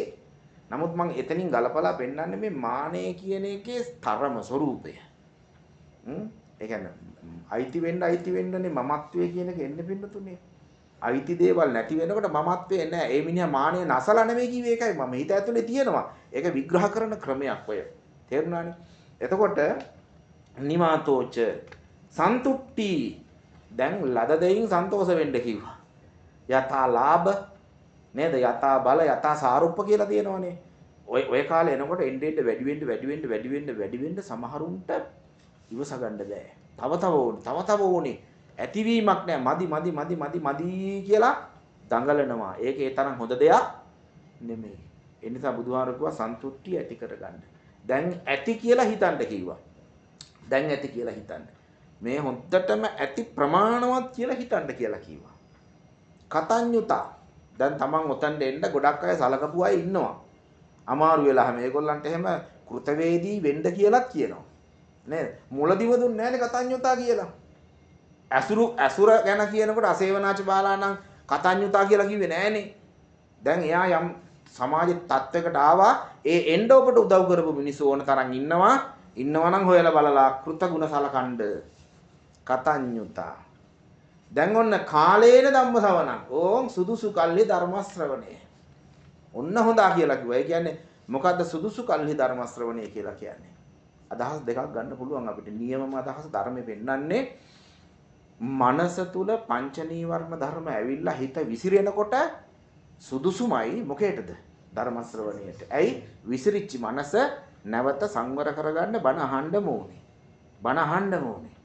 ඒක තමයි ධර්ම ශ්‍රවණයට සුදුසුම කාලය. ඒ කියන්නේ හිත නරක් වෙන ගමන් වෛරය ආවොත්, ක්‍රෝධය ආවොත්, ඊර්ෂ්‍යාව ආවොත් වහ පන්සල හොයන්න. වහ බණ පොත අතට ගන්න. වහ ධර්මයේ ශ්‍රවණය කරන්න. එක්ක අහපු බණ මෙනෙහි කරන්න. ආන් දෙවෙනි අර්ථය. අපි බණ ඇහුවේ අපි කුසල් වල නිරත උනේ පුළුවන් කාලේ. මතකද ඔබට මං කිව්ව දවසක් හැකි කාලේ වචන කතා කරන්න, හැකි කාලේ සිතුවිලි හිතන්න, හැකි කාලේ වැඩ කරන්න, නොහැකි කාලේ සැනසෙන්න පුළුවන් වචන. නේද? ඒක තමයි මේ පෙන්වන්නේ. එතකොට අපි පුළුවන් කාලේ බණ ඇහුවා, ධර්මය අනුගමනය කළා, බණ භාවනා කළා, සිල් රැක්කා. මේ අම්මලා පුළුවන් කාලේ දැනුත් පුළුවන් ඔබට. අවුරුදු 60 70 80 වෙනකොට බැරි කාලයක් එනවා. අමාරු කාලයක් එනවා. ඒ කාලේ අහපු ධර්මය මෙනෙහි කර ප්‍රායෝගික වෙන්න. වේදනාවක් ආවොත් නේද? විරසක බවක් ආවොත් ඒකට උත්තර ධර්මයෙන් හොයන්න. ධර්මය අමතක කරලා දත් පිටි කන්න ලැහැත්ති වෙන්න එපා. ඒකයි මේ පෙන්නන්නේ. දත් පිටි කෑවොත් රකපු ධර්මයක් විනාසයි. අර ආයේ පුරුදු ගුලිය පුහුණු කරන නරක දේවල් සංසාරේ පුරුදු කරපු නරක තියෙනවනේ. ඒකයි මේකයි මුසු වුණාම වැටෙන්න පුළුවන් සතර අපායට ගොඩ එන්න බැරි තාලෙට. ඒ නිසා නේ මගේ පින්නතුන්ලා හොද්දට හිතට ගන්න ඒක. හිත නරක් වීගෙන එනකොට අහපු බණ මතක් කරගන්න. අහපු බණ මතක් කරගන්න. වෛරය ඇති වීගෙන එනකොට වහාම බණ පොත අතට ගන්න. සුදුසු කාලය ඕම් ධර්මයට. හැමදාම සුදුසුයි. හැම මොහොතම සුදුසුයි. නමුත් මෙතන බුදුහාමුදුරු වෙන් කර පෙන්නනවා. හිත නරක් වෙන හැම මොහොතකදීම ධර්මය ඇසුරු කරන්න. එතකොට හිත සුවපත් වෙනවා. ඊට පස්සේ මෙන්න දිගටම යන්නේ ඒකමයි. කන්තිච ඉවසීම හොඳට ප්‍රගුණ කරන්න. ඉවසීම. ඉවසන්න. සෝවචස්සතා සුවච කීකරු බවට එන්න. සෝවචස්සතා දැන් සාමාන්‍යයෙන් අවුරුදු 70ක් 80ක් විතර වුණාට පස්සේ හරි අකීකරුයි. පුංචි ළමයි වගේ වෙනවා. සුවච බව කියලා කියන්නේ නේ කීකරු වෙන්නේ. කියන්නේ අර චූටි කාලේ කීකරු වුණා වගේ නෙමෙයි. දැන් සමහර වෙලාවට ඉතින් ඔය අවුරුදු 60 70 අම්මලා තාත්තලා බෙහෙත් ටික දුන්නත් බොන්නේ නැහනේ. බෑ කියනවා විසි කරනවා. දන්නවා බෙහෙත් නොබිව්වොත් ලෙඩේ වැඩි වෙනවා කියලා දැන බොන්නේ. ඉතින් අර දරුවා පුදුම දුකක් විඳින්නේ. බොණ්ඩ අම්මා බොණ්ඩ තාත්තා කියනවා. ඉතින් බොන්නේ නැහැ. ඉතින් අර ළමයින්ටත් කේන්ති යනවා. තරහින් ඉතින් බයිනවා. බැන්නට පස්සේ මෙන්න මෙතන තව ඇවිලෙනවා. දෙපැත්ත ඇවිල්ලා ඊට පස්සේ ඔන්න වෙන ළමයෙක්ගේ ගියක් හොයනවා යන්න. බලන්න ටුට්ටක් හිතලා බලන්න ඇත්තටම අපි මේ දේවල් නොදන්නාකමට වෙන දේ. ඒ නිසා ඒක හොඳට හිතට ගන්න සුවච බව. සුවච කියලා කියන්නේ ගොඩක් කීකරු කියන්නේ මේ මෙතන බලන්න බුදුහාමුදුරු ලස්සනට පෙන්නපු හැටි. අර පුංචි ළමයි කීකරු වෙනවා වගේ නෙමෙයි. අර අවබෝධය නැවත මතක් කරගෙන මේ දේ මං කරන්න ඕනේ. දැන් ඔබ පුංචි දරුවා පොඩි කාලේ ලෙඩ වුණාම බලන්නකො බෙහෙත් දුන්නා නාන්න එපා පුතේ කිව්වා. ඔහෙ යන්න එපා පුතේ කිව්වා. එතකොට ඒ දරුවා ඇහුවනේ. අහපු නිසා ඒ දරුවා හොඳ තැනකට ආවනේ. එතකොට ඒ දරුවා ඔබේ ආభాසයෙන් හොඳ කෙනෙක් වෙලානේ ඔබව රකින්න හදන්නේ. එතකොට එතෙන් එන්න මේ මගේ පුතා මට හොඳක් කියන්නේ. අපි ගැටෙන්න හොඳ නැහැ. මේ පුතා එපා කියන්නේ ඒ හින්දා. මොකද වයසට යනකොට මහාචාර්යවරයෙක් වුණත් පුංචි දරුවෙක් වගේ. තේරුණා නේද? බුදුහාමුදුරුවෝ විතරයි වයසට යනකොට වෙනස් නොවෙන්නේ. අනිත් සේරම දැනුගත්තු පොඩි කාලේ වගේමයි වයසට යනකොට. බුදුහාමුදුරුවෝ මහා පරිනිබ්බාන සූත්‍රයේ කිව්ව කතාව මතක ඇතිනේ නේ. මහණෙනි මේ බුද්ධ ඥානය මගේ බුදු සිරුර මට ඇවිද ගන්න බැරුව 4 දෙනෙක් මේ සිරුර උස්සගෙන ගියත් බුද්ධ ප්‍රඥාවේ වෙනසක් වෙන්නේ නැහැ කිව්වා. ඒ බුද්ධ ඥානය මහා ප්‍රඥාවේ විශේෂත්වය. ඊට මෙහා ලෝකේ තියෙන හැම උපාධියක්ම අරගත්තත් ඔබ අපි අපේ ශාරීරිය දුර්වල වෙනකොට දන්නේම නැහැ ප්‍රඥාවත් දුර්වල වෙනවා. පුංචි කාලේ වගේ පුංචි කාලේ අපි එතනම චූ කළා. මල පහ කළා. අවුරුදු 60 70 80 වෙලා ලෙඩ වුණාට පස්සේ අපි එතනම මල පහ කරනවා. සමහරට අතට අරගෙන ඇඳ වටේ ගානවා. මම ඇස්වලට දැකපුවා. අපේ දායක ඇත්තෝ වයසට ගිහපුවාම අපි පිළික් කියන්න ගෙවල් වල යනවනේ. එතකොට ඒ පුතා ඇවිල්ලා කියනවා අනේ හාමුදුරුවනේ මේ මෙට්ටි අසිපව ඔබනවා කොච්චර කිව්වත් අහන්නේ නැහැ. ඉතින් අපි කියනවා ඔයා කිපෙන්න එපා. වයසට යනකොට ඔයත් එහෙමයි. මම්මලත් එහෙමයි. ඉතින් නිතරම ඉතින් එක්කෙනෙක් බලාගෙන ඉන්න වෙන කරන්න දෙයක් නැහැ. ඕගොල්ලන්ට වෙලාවක් නැත්තම් කුලියට හරි දාන්න. ඒක තමයි කතන්‍යතා. කෘතවේදී බව. වෙන ක්‍රමයක් නැහැ. ඒක අපිට උරුම දෙයක්. මේක අපිට උරුම දෙයක්මයි කියලා හිතට ගත්තොත් අපි කිපෙන්නේ නැහැ. කිපෙන්නේ නැහැ. අන්න අම්මලා තාත්තලා දරුවෝ දෙපැත්තෙන් මේ කාරණාව හිතන්න ඕනේ. එතකොට ඔන්න බලන්න ආයෙ පෙන්නනවා සමනානංච දස්සනං වැඩි වැඩියෙන් ශ්‍රමණයෝ දකින්න කියනවා ඒ කාලේ. දැන් අවුරුදු 60 70ක් වුණානේ. ඒ කියන්නේ ගොඩාක් විට ඔය නිතර ඒගොල්ලෝ පන්සල් ඇසුරු නිසුරු කරන්නේ අම්මලා තාත්තලා වයසට ගිහපුවාම හරියන්නේ නේද? ඒක වෙන්නම ඕනේ. වෙන්නම ඕනේ. ඒ කියන්නේ තරුණ කාලේ පා කියන එක නෙමෙයි. තරුණ කාලෙත් එහෙම ඉඳගෙන වැඩියෙන් මේ කාලේ සමනානංච දස්සනං වෙන්න ඕනේ. ශ්‍රමණයෝ දැකීම හරි උත්තම දෙයක්. ඇයි? බණපදයක් හරි කියලා දෙනවනේ. ඒ ඇත්තන්ගෙන් ඇහුවොත් අමාරු එකක් හාමුදුරන්ට තේරෙන්නේ නැත්නම් උන්වහන්සේ කියවලා බලලා හරි කියලා දෙනවනේ. ඒකනේ වටින්නේ නේද? නැත්නම් හැංගිලා දොරවල් වහගෙන ඉන්නේ නෑනේ. එනකොට ආයෙ පැහැදිලි කරලා දෙනවනේ. ඒ නිසා ශ්‍රමණයන් වහන්සේලා දැකීම කාලේන ධම්ම සාකච්ඡා අන්න උඩ කිව්වා කාලේන ධම්ම සවණං දැන් ධම්ම සාකච්ඡා දැන් ධර්ම සාකච්ඡාත් කරන්න කියලා කිව්වා නිතර වෙන දේවල් සාකච්ඡා කරන්න එපා දැන් සමහර වෙලාවට හාමුදුරුවෝ දැන් මගේ අම්මා බලන්න ගිහම වයසට ගිහිල්ලා මේ ඇත්තම කතා බොරු නෙමෙයි යනවා ගිහිපුවාම දැන් අම්මේ කොහොමද අනේ අප්පච්චි මෙහෙමයි හාමුදුරුවනේ දනිස් දෙක රිදෙනවා ඔළුව රිදෙනවා ඇස් දෙක පේන්නේ නැහැ මෙහෙමයි කියලා සීමාවක් නැති දේවල් කියනවා. ඉතින් ඔක්කොම අහගෙන ඉඳලා දැන් පවුනේ අහගෙන ඉන්න එපා අපි. අහගෙන ඉඳලා කියනවා අම්මේ ඔවා කොහොම තමයි ගණන් ගන්න එපා. මේ මෙහෙමයි අම්මේ ඉතින් මේ ලෝකේ හැටි කියලා ඔන්න බණඩින්ග කියන්න හදනකොටම කියනවා මේ ළමයෝ අර මේ බලන්න මේ හීටරේ බලන්න මේ තේ එකක් හදලා දෙන්න හාමුදුරන්ට මේ මගාරින්න නේ කියන්නේ. ඊට පස්සේ මං කියනවා නෑ එයා තේ හදයි. ඔයා අහගන්නකො මම ඔයාට මේ කාරණා කියන්නේ කියලා මං හිත ගැන කිව්වා මේ කාලේ හිත මෙහෙම වෙනවා ඒ නිසා කොයි වෙලාවකවත් දරුවොත් එක කිපෙන්න එපා අපි පැවිදි කරලා මොනතරම් පිනක්ද සිද්ධ කරගත්තේ ඒ පින් පවා මැකෙන්න පුළුවන් අම්මා වෛරයෙන් හිටියොත් ළමයෝ ඔය තේක හැදුවද ඕම් බලන්නකො අමතක කරන්න හදන හැටි මේ බොරු එහෙම නෙමෙයි 4-5 ගමනක් නැවත පස්සේ නංගි ඇවිල්ලා කිව්වා හාමුදුරනේ ඔය මොනවා කිව්වත් ඕක හරියන්නේ ඉන්නකො මං තේක ගේන්න කියලා තේක ගෙනත් දුන්නත් ඒ කියාගෙන යනකොට ඔකට සීනි දැම්මද හරියට හැදුවද එයා යන්නේ එහෙම එක්කෝ හම්බෙච්ච තැන ඉඳලාම බණශාලාවට ගියත් සිල් ගන්න අමාරුකම් අපහසුකම් විතරයි කතා කරන්නේ. ඔන්න වයසට යනකොට අපේ ස්වරූප හැමෝගෙම මතක තියාගන්න. බෙහෙත් ගන්න වෛද්‍යවරයා තියෙන ලෙඩ රෝග ලිස්ට් එක ඕවා තමයි කතා වෙන්නේ. සිල් දවස ඉවර වෙනකම්ම කතා වෙන්නේ ඒවා. එපා. වැඩක් නැහැ. ඒකෙන් ලාභයක් ඇත්තෙම නැහැ. මොකද අහගෙන ඉන්න කෙනා දන්නෙත් නැහැ ප්‍රතිකර්ම. එයා දන්නේ ප්‍රතිකර්ම නේද? එයා ඉතින් අහගෙන ඉන්නවා විතරයි. වැඩක් නැහැ. අපි නිකන් කියවනවා විතරයි. නිහඬව ඉන්න ලෙඩ රෝග හැමෝටම තියෙනවා. නිහඬව ඉඳගෙන කාලේන ධම්ම සාකච්ඡා ධර්ම සාකච්ඡාවක් කරන්න අමාරුවෙන් අපහසුවෙන් හරි. ඇයි? ඒක මහා ලාභයක් සංසාරේට. ලාභයක්. ලෙඩ රෝග ගැන කතා වෙනවට වඩා මේ ධර්මයේ ගැන කතා වුණොත් කායෙක් හරි ඊළඟ භවයේ සුගතියට හරි යන්න පුළුවන් නේ. ඒකනේ ඕනේ. ඒකනේ ඕනේ. වෙන මොකද්ද ඕනේ අපිට? නිවන් දැක්කේ නැත්තම් සුගතියට යන්න එපා. නිකන් නිවන් දකින්නේ නැහැ. සුගතියට ගිහිල්ලා මේ සුගතිය දැන් ඉන්නවා වගේ ධර්මය අනුගමනය කරලා තව ධර්මයට අපි යොමු වෙන්න එපා. තව අපි ගොඩ හරියට යොමු වෙලා නැහැනේ. ඒකනේ අපි මේ සංසාරේ යන්නේ ඇවිද. හරියට ධර්මය අහුණා නම් අපි ඔබ මම මෙතන නැහැනේ. නේද? ඒක හොඳට හිතට ගන්න. ඒ නිසා ඔන්න ඒ කාරණාව. එතකොට කාලේන ධම්ම සාකච්ඡා ධර්ම සාකච්ඡාව තමයි හිත නරක කරගන්නේ නැතුව හිත නරක වෙන හැම මොහොතකදීම ධර්මයේ පිළිබඳව සාකච්ඡා කරගෙන අපිරිසිදු වෙච්ච හිත පිරිසුදු කරගන්න උත්සාහ කරන්න. ඒක මංගල්‍යක්මයි. ඔන්න පෙන්නනවා ඊළඟට තපෝච බ්‍රහ්මචර්යංච තපස. ඒ කියන්නේ අර තාපසයෙක් වගේ ඉන්ද්‍රිය සංවරතාවය. තව චුට්ටයි එක ගාතාවයි ඈ. ඉන්ද්‍රිය සංවරතාවය තපෝච බ්‍රහ්මචර්යංච මේ බ්‍රහ්මචර්යාව මේ. ඔය තියෙන බ්‍රහ්මචර්යාව. මේ බ්‍රහ්මචර්යාව. අපි සමාදන් වුණේ කාමේසු මිච්ඡාචාරා කියලා නෙමෙයිනේ නේද මහත්තයා? අබ්‍රහ්මචර්යා නේ. ඒ කියන්නේ අබ්‍රහ්මචර්යාවෙන් වෙන් වෙච්ච බ්‍රහ්මචර්යාවේ අපි හැසිරෙනවා අද දවසේ. ඒ කියන්නේ හුදකලා ජීවිතයක් ගත කරනවා.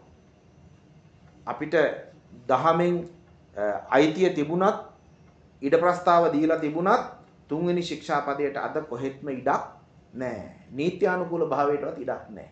ඒකයි බ්‍රහ්මචර්යා කියන්නේ. එතකොට අද දවසේ අපි ඒ පිරිසුදු බ්‍රහ්මචර්යාව රකින්නවා.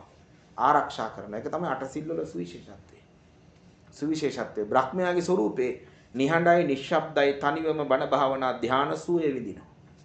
ඒකනේ අපි සිල් දුන්න ගමන් කියන්නේ අනේ හුදකලාව තනිවම වචන, සිතුවිලි, ක්‍රියාකාරකම් අඩු කරලා නිහඬව බණක් අහන්න, භාවනාවක් වඩන්න, වහවහ කෙලෙස් නැසන කටයුත්තක නිරත වෙන්න කියලා හැමදාම උදේට අනුශාසනා කරන්නේ සිල් දීලා එකට. එතකොට නිතර අටසිල් එහෙම සමාදන් වෙන්න කියලා මේ කියන්නේ. බ්‍රහ්මචර්යා කියන්නේ ඒක. අටසිල් සමාදන් වෙන්න කියනවා. බාණ්ඩක අර වයසත් එක්ක දෙන જાති නේද? අටසිල් රකින්න බලන්න කියනවා. මොකද දැන් එයාට රකින්න දෙයක් නැහැ. අවුරුදු 70 80 කෙනාට මොනව රකින්නද? දැන් එයාට මුළු ජීවිතේම පොහොය දවසක් කරගන්න බැයිද? හැමදාම අටසිල් රකින්න පුළුවන්. තරුණ ඔබට අටසිල් රකින්න බෑ. පන්සිල් රකින්න ඕගොල්ලෝ. හැබැයි පොහොය දවසේ අටසිල් රකින්න පුළුවන්. අටසිල් මුදවලා පන්සිල් සමාදන් වෙලා කටයුතු කරන්න ඕනේ. හැබැයි අවුරුදු 60 70ක් වෙච්ච අම්මට තාත්තට හැමදාම අටසිල් රකින්න පුළුවන්. අටසිල් රකින්න පුළුවන්. ඒක ඔබ තේරුම් ගන්න. අටසිල් රකින්න පුළුවන්. ඒක තමයි බ්‍රහ්මචර්යාච කියලා මෙතන බුදුහාමුදුරුවෝ පෙන්වන්නේ. අරිය සත්‍යාන දස්සනං. දැන් අරිය සත්‍යාන දස්සනං ඉස්සල්ලා කිව්වේ සමනානංච දස්සනංනේ. දැන් කියන්නේ අරිය සත්‍යාන දස්සනං චතුරාර්ය සත්‍ය දකින්න. අවබෝධ කරගන්න. චතුරාර්ය සත්‍ය දකින්න අවබෝධ කරගන්න. එතකොට ඔබට නිබ්බාන සච්චි කිරියාච නිර්වාණය සාක්ෂාත් කරගන්න. එතකොට ඔන්න නිර්වාණය සාක්ෂාත් කරගන්න මුල ඉඳලා මෙන්න මේ මාවතේ එන්න කියලා පෙන්නනවා. ඒ ආවට පස්සේ ධර්ම අවබෝධය ලැබපුවාම පුට්ටස්ස ලෝක ධම්මේහි අටලෝ දහම එනකොට අටලෝ දහම ස්පර්ශ වෙනකොට ඒ කියන්නේ ලාභ ලැබෙනකොට අලාභ ලැබෙනකොට නිന്ദා ලැබෙනකොට ප්‍රශංසා ලැබෙනකොට ඒකනේ ස්පර්ශ වෙනවා කියන්නේ. ස්පර්ශ වෙනකොට චිත්තං යස්සන කම්පති හිත කම්පා වෙන්නේ නැත්තම් යමෙකුගේ සැලෙන්නේ නැත්තම් ඇලෙන්නේ ගැටෙන්නේ නැත්තම් අශෝකං විරජං කේමං ශෝක නැති කෙලෙස් නැති ස්වરૂපයටපත් උනා නම් ඒක තමයි ඉහළම මංගල්‍ය. ඒ කියන්නේ රහත් බව. රහත් බව. ඔය බලන්නකෝ ආශ්‍රය ඇසුරේ ඉඳලා රහතන් වහන්සේ කෙනෙක් ළඟට එනකම්ම මහා මංගල සූත්‍රයේ කොච්චර උපදෙස් දුන්නද මගේ බුදුහාමුදුරුවෝ ඔබට මට. එතකොට මේ උපදෙස් තියෙන්නේ මේ අන්තිමට පැහැදිලි කරනවා මෙන්න මේවා කළොත් හැම මංගල්‍යයක්ම සිද්ධ වෙනවා කියලා අර දෙවියන්ට. මෙන්න මේ උපදෙස් ටික අනුගමනය කළොත් හදවතින්ම වගේම අපේ වචන වලින් ක්‍රියාකාරකම් වලින් අපි මේක අනුගමනය කරනවා නම් අපි ඇතුලේ තියෙන මංගල්‍ය අපිට එළියට ගන්න පුළුවන්. අපි ඇතුලේ තියෙන අවමංගල්‍ය දුරු කරලම දාන්න පුළුවන්. ඒ නිසා මගේ පින්නතුල්ලා හොඳට හිතට ගන්න මංගල්‍ය පිටස්තර ලෝකේ නෑ. අවමංගල්‍යයක් පිටස්තර පෙනෙන ඇහෙන ශබ්දවල රූපවල නෑ. මංගල්‍ය අවමංගල්‍ය දෙකම තියෙන්නේ තමන් තුල. ඒකේ මංගල්‍ය මතු කරගෙන අවමංගල්‍ය යට කර ගන්නා ක්‍රමය තමයි මහා මංගල සූත්‍රයේදී බුදුහාමුදුරුවෝ මේ කරුණු 38ක් මුල් කරගෙන දේශනා කළේ. ඒ දේශනාව හොඳට නැවත නැවත මෙනෙහි කරලා ශ්‍රවණය කරලා ඒ මහා මංගල සූත්‍රයේ පෙන්නලා දීලා තිබෙන ඒ බුදුමග දහම්මග උත්තම ධර්ම මාර්ගය අනුගමනය කරලා ඔබ හැම දිනාටම මේ සසර සුරක්ෂිත භාවය ඇති කරගෙන උත්තම නිවනින් සැනසෙන්නට අද දවසේ ඔබ සිදු කරගත්තු මේ කුසල් හැම දිනාටම උතුම් ශක්තියක්ම ආශිර්වාදයක්ම උත්තම පාරමිතා ධර්මයක්ම වේවා කියලා සාදු කියලා ප්‍රාර්ථනා කරගන්න.